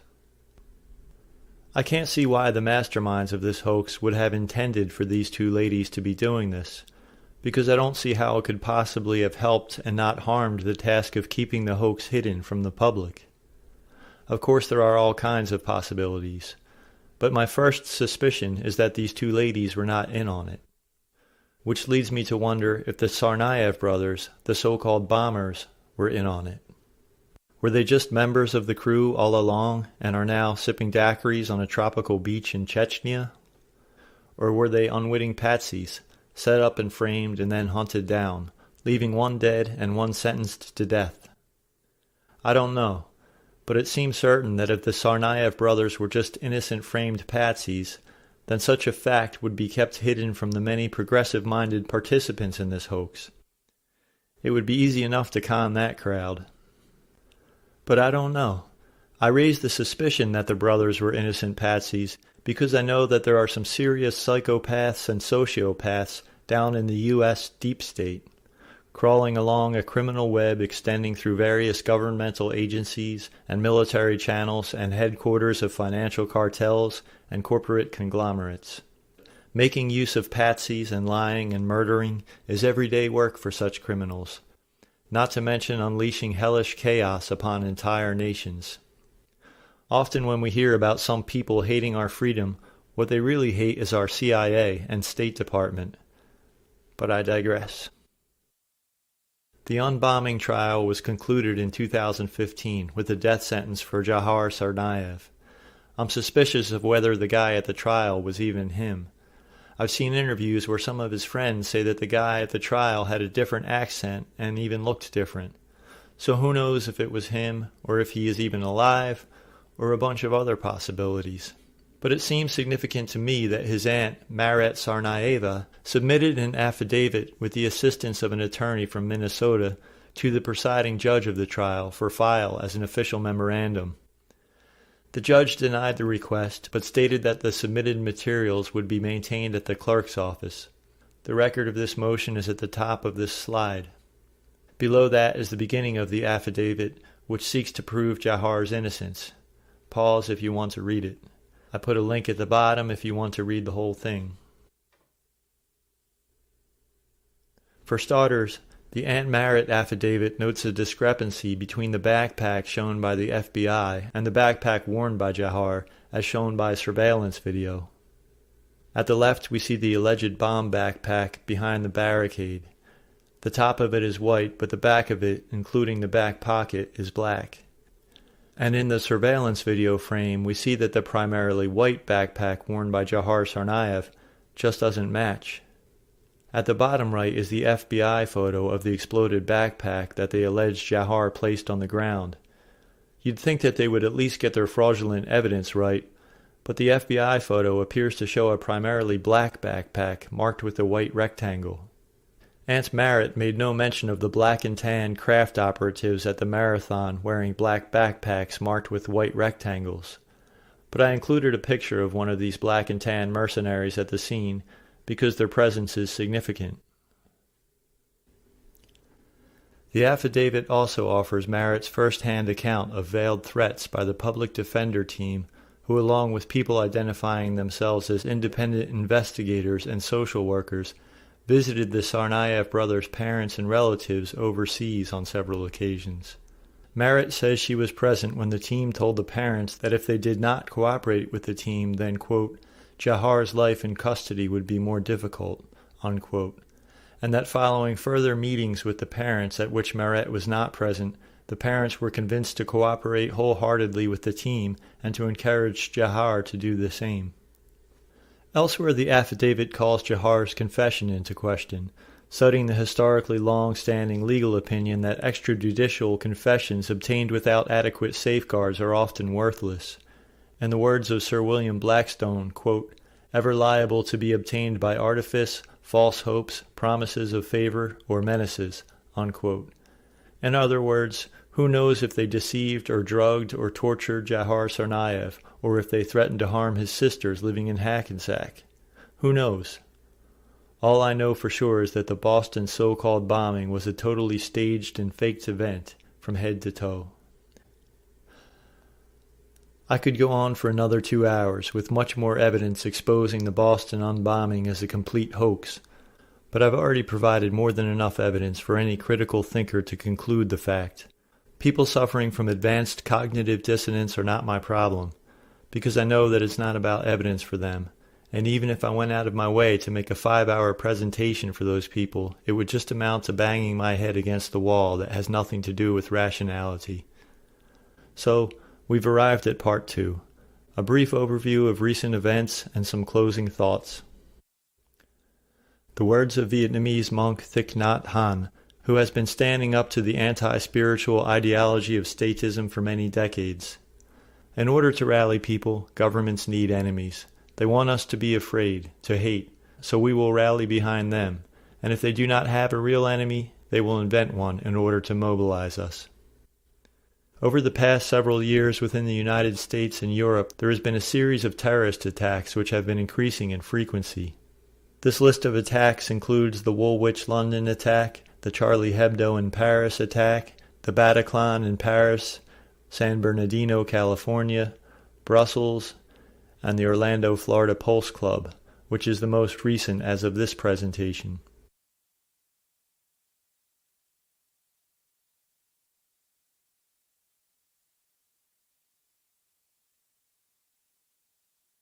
Knowing what we know, we should be suspicious of each event.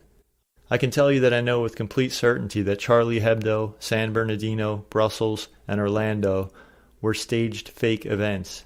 It's beyond the scope of this presentation to examine each of these in depth, but I think it would be very worthwhile for me to provide some clear evidence regarding Orlando, since it is the most recent hoax, and from there you can do your own homework about them all, if you feel the need. We'll start our Orlando investigation with a look at the street. The article at the top tells us about a man who reportedly took some video at 2:30 a.m. of the general pandemonium and also of some victims being taken from the Pulse Club. In the article we see his apartment from where he took the video. On the bottom we have a street view. We see his apartment on the right, which I've marked with a blue star. Notice that on the left side the closest building is marked Yoga, so we'll call that the yoga studio. Past the yoga studio there's a distinctive pink building with a white stripe on which the business name Stand Up MRI is written. Past that is a parking lot. Past that parking lot is Dunkin' Donuts. Past the Dunkin' Donuts is a cross street. And past the cross street there is another parking lot. And then there is the Pulse Club. I put a pink star above the Pulse Club sign.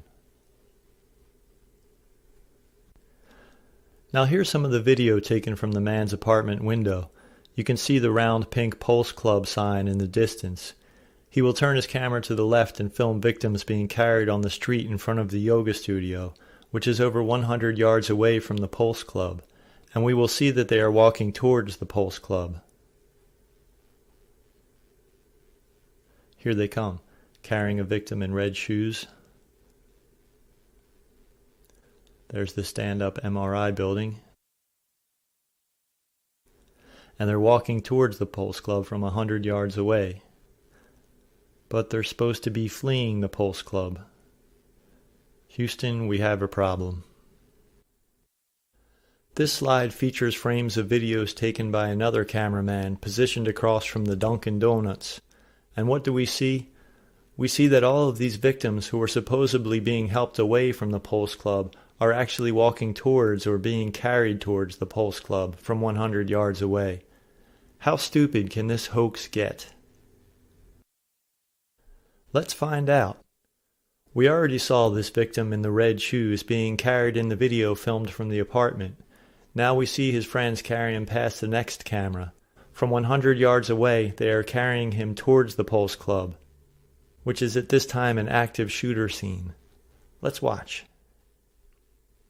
Okay, so he's supposedly shot in the leg.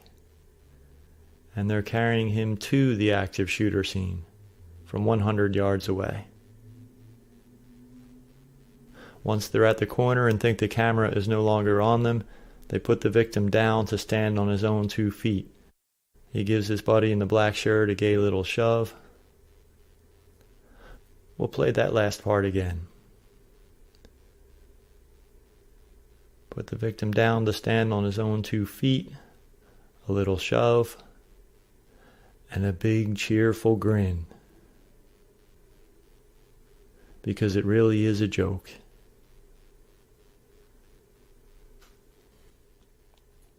Next we'll take a look at this fellow, who was reportedly shot in both hips, and is here seen fleeing towards the Pulse Club from 100 yards away. On the right we see a few photos of him giving interviews, obviously the same guy. In interviews he said that he was shot in both hips while hiding in the bathroom and was eventually taken out of the club by police, in which case he shouldn't be seen here walking with a police escort towards the Pulse Club from 100 yards away. Let's start with an interview in which he describes his escape from the Pulse bathroom. Watch the middle right.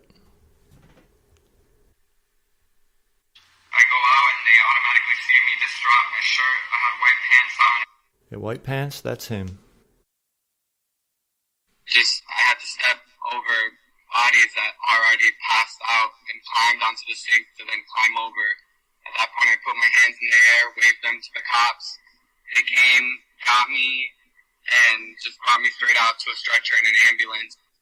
Okay, to give Norman's whole account, he says that he ran into a bathroom and hid in a stall with a group of people, and then the shooter, Omar Mateen, followed into the bathroom and kept shooting people, shooting Norman twice, once in each hip. And then the shooter stepped out of the bathroom and into the bathroom next door, and Norman and the group in the stall laid still for a while, before Norman finally decided to sneak out of the bathroom and was met by a group of police with flashlights who took him out an exit door and laid him on the ground. For starters, obviously his story is a lie because we see footage of him walking towards the club from 100 yards away. That's all we need to see to know that his story is bullshit. But the finer details of his story also contradict the official story. For starters, the ridiculous footage of him walking towards the Pulse Club was taken between 2:30 and 3 a.m. But the official story is that after Omar Mateen went into the bathroom, the police, who were not in tactical protective gear, retreated and left the response in the building to the SWAT team, who didn't enter until breaking through a wall after 5 a.m. Norman says that Mateen eventually walked out of the bathroom that Norman was in, so if the cops did not shoot Mateen when he did that, then the cops were gone by the time Norman stepped out of the bathroom.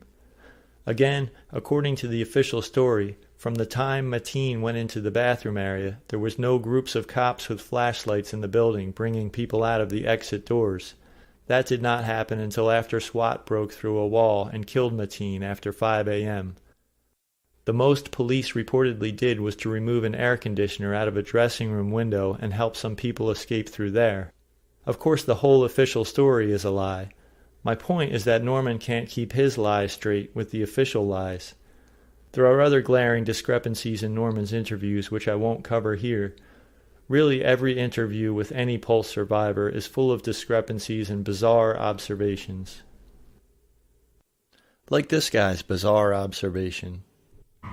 And then this other guy who was walking around with a bullet in his leg, and he had no idea it was sticking out. And the bullet, I kid you not, was about this big, the size of your finger. And he had no clue because of the adrenaline, and he was too busy looking for, I think, a family member who was still inside.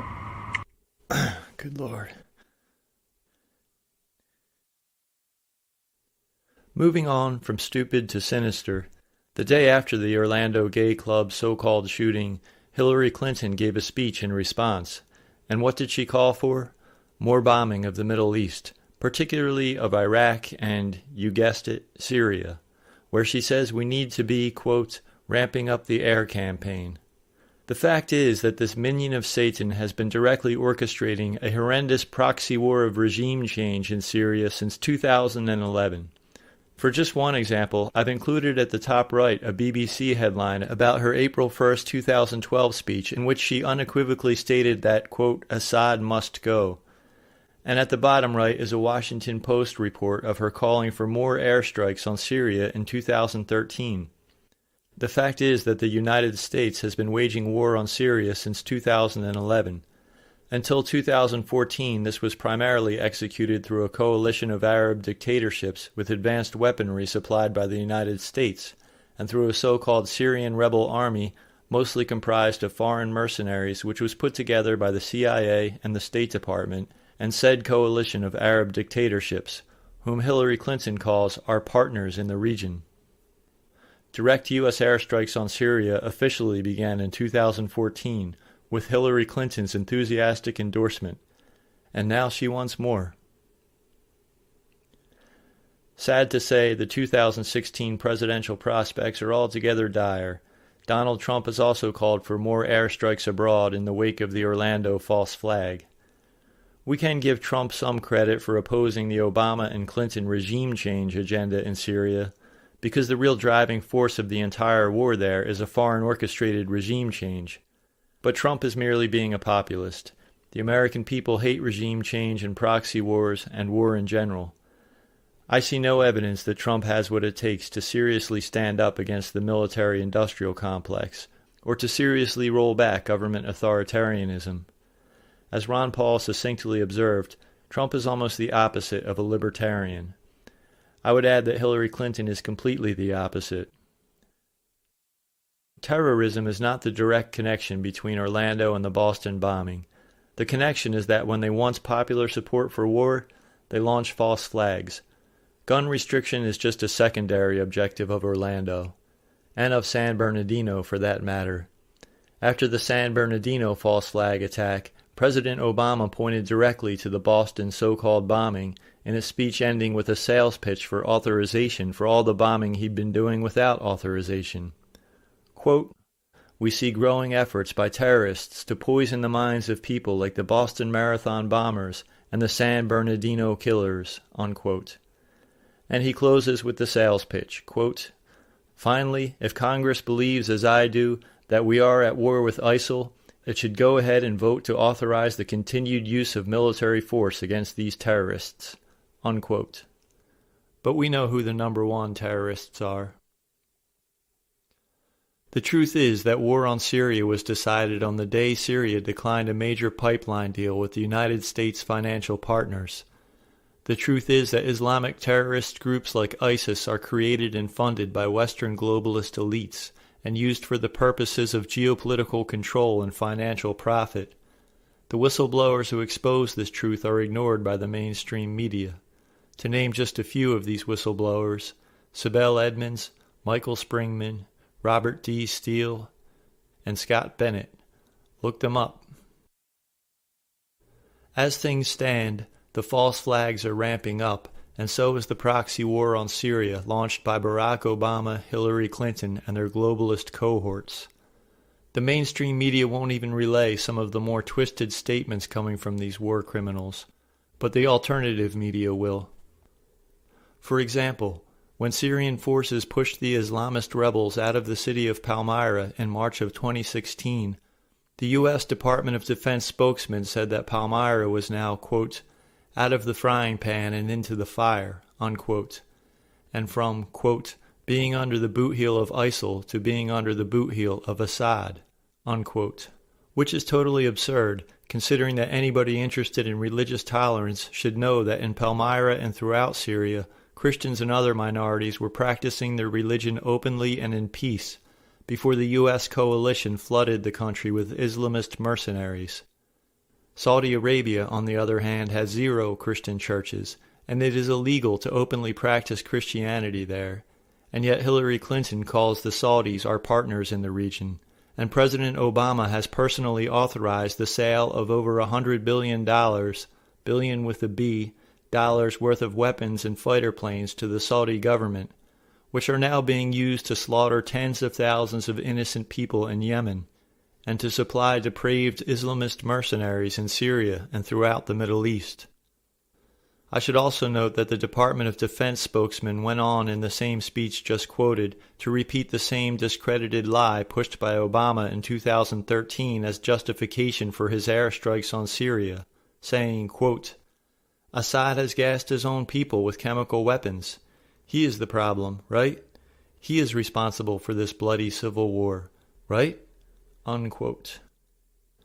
To be thorough, let's just get the backstory on this gas attack claim. The claim was made in August 2013 by the Obama administration and top NATO officials that they had evidence that a disputed sarin gas attack in the town of Ghouta in Syria had been launched by Syrian President Bashar al-Assad, and not by the foreign U.S.-backed mercenaries who had recently flooded into Syria and were known by UN officials at that time to be in possession of sarin gas. As it turns out, Obama and NATO actually had no evidence, and the list of people who called bullshit on Obama's claims includes UN weapons inspectors, UN International Inquiry Commission members, a few brave U.S. Congress members and former ambassadors, a former director of the U.S. Congressional Task Force on Terrorism, a few brave British MPs, numerous Russian government ministers, a scathing study from the Massachusetts Institute of Technology, and far too many independent investigative journalists to mention here. Nonetheless, true to historical pattern, President Obama attempted to use this non-existent evidence to rally popular support for an impending U.S.-led bombing campaign on Syria. In an encouraging change of historical pattern, popular support was not forthcoming. In America as well as around the world, normal everyday people called bullshit on Obama. More importantly, normal everyday people in Syria called bullshit on Obama. Why? Because they had seen firsthand the depravity of the foreign mercenaries overrunning their country, and from day one of this U.S.-orchestrated proxy war, no group was more targeted and terrorized by the Islamist mercenaries than the Syrian Christian community, which is actually all the evidence that church leaders in Syria needed to call bullshit on Obama, which they did, from the Archbishop of Damascus on down to the local clergy. Now I want to say a few words in particular about this brave Syrian nun, Mother Agnes Miriam de la Croix, who also called bullshit on Obama's false claims of evidence that the Syrian government launched a chemical weapons attack. She lives in that region of Syria and knows the people and traveled to the town and talked to the people, and she gathered direct evidence that the attack was launched by rebels who then went on to stage faked scenes of dead children for maximum effect. Of course, the Western mainstream media prostitutes pounced on her like a pack of hyenas. Who the hell was she? She had no authority. She was no expert. What they also should have asked, to be consistent, is who the hell were the normal everyday Syrian people, Christian and Muslim alike, who were being terrorized by an invading army of Islamist mercenaries. I also want to mention another globalist propaganda piece about Syria. It's a BBC documentary called Saving Syria's Children, which was aired on the very day the UK House of Commons was voting on military intervention in Syria in late August 2013, and which has since been unequivocally exposed as fraudulent. Just in way of an overview, I'll mention that this BBC documentary is about an attack that actually never happened. Not only have the victims been exposed as bad actors wearing makeup, but the BBC was exposed for filming multiple takes of the same purportedly chaotic moments in the aftermath of this alleged attack, changing the dialogue from take to take. Also, it's been discovered that photos of this alleged attack were uploaded to the open-source journalism website Demotix a full day prior to the undisputed official date of the alleged attack, as reported by all who claim to have been present. I encourage you to research this documentary further. It's an all-around brazenly shoddy scrap of globalist propaganda. No wonder the public wasn't inflamed to support airstrikes on Syria. The UK Parliament didn't give poor Cameron his yes vote to regime change Syria. A taste of things and of Brexits to come. I wonder who even believes the globalist lunatics anymore. Oh, right, Bernie Sanders, the great lost hope of peace-loving progressives everywhere. Bernie supports airstrikes in Syria and what President Obama is trying to do there. Poor Bernie has been played for a useful idiot. What a shame that for some reason so many progressives have a hard time challenging the crimes and abuses of statism. Is it because so many progressives are so all good with using the state to force everybody to pay for progressives' ideas about how to run everyone's lives? It would actually be all good if the state would get out of managing our lives. And then we'd have so much more freedom to organize and create and patronize the healthcare modalities and schools of our own choosing, and the solutions of our own making. How can we find a solution to fossil fuels, for instance, if the youth are uniformly indoctrinated with the scientific dogma advanced by the people profiting from fossil fuels, and the wars being fought over fossil fuels, or rather so-called fossil fuels? How many brilliant young people have ever heard of primary water theory? If they did, they didn't hear it in a public school classroom. There's probably not one public school classroom in America where kids are being taught about the 20th century's most brilliant natural scientist, Victor Schauberger. I'm not saying the problem is teachers. Teachers are wonderful and deserve to be liberated. The problem is all the top-down restrictions and homogenization of teachers and students alike.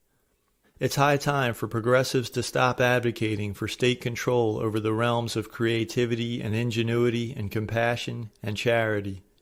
Don't mourn. Organize. Okay, now we're getting close to the end of this presentation. I want to play this video clip showing the kind of deception that technology is capable of these days. Watch how the guy at the top left moves the mouth of the Putin at the right. And this is just the publicly available technology. I'm sure this is quaint compared to the things they've developed and are working on in the black budget world. No doubt they can create media footage of anyone saying anything or doing anything anywhere.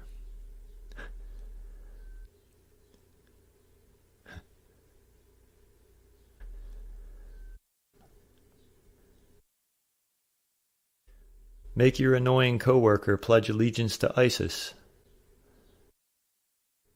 You get the point. We're living at a time when corrupt worldly powers are gaining much greater abilities to manipulate people's 3D 5-sense perception. While we need to take enough time to be aware of what they are up to, we don't really need to spend countless hours down any digital rabbit holes trying to expose them on their level. The way to defeat them is spiritual. Our higher senses are beyond the limited bandwidth of materialism.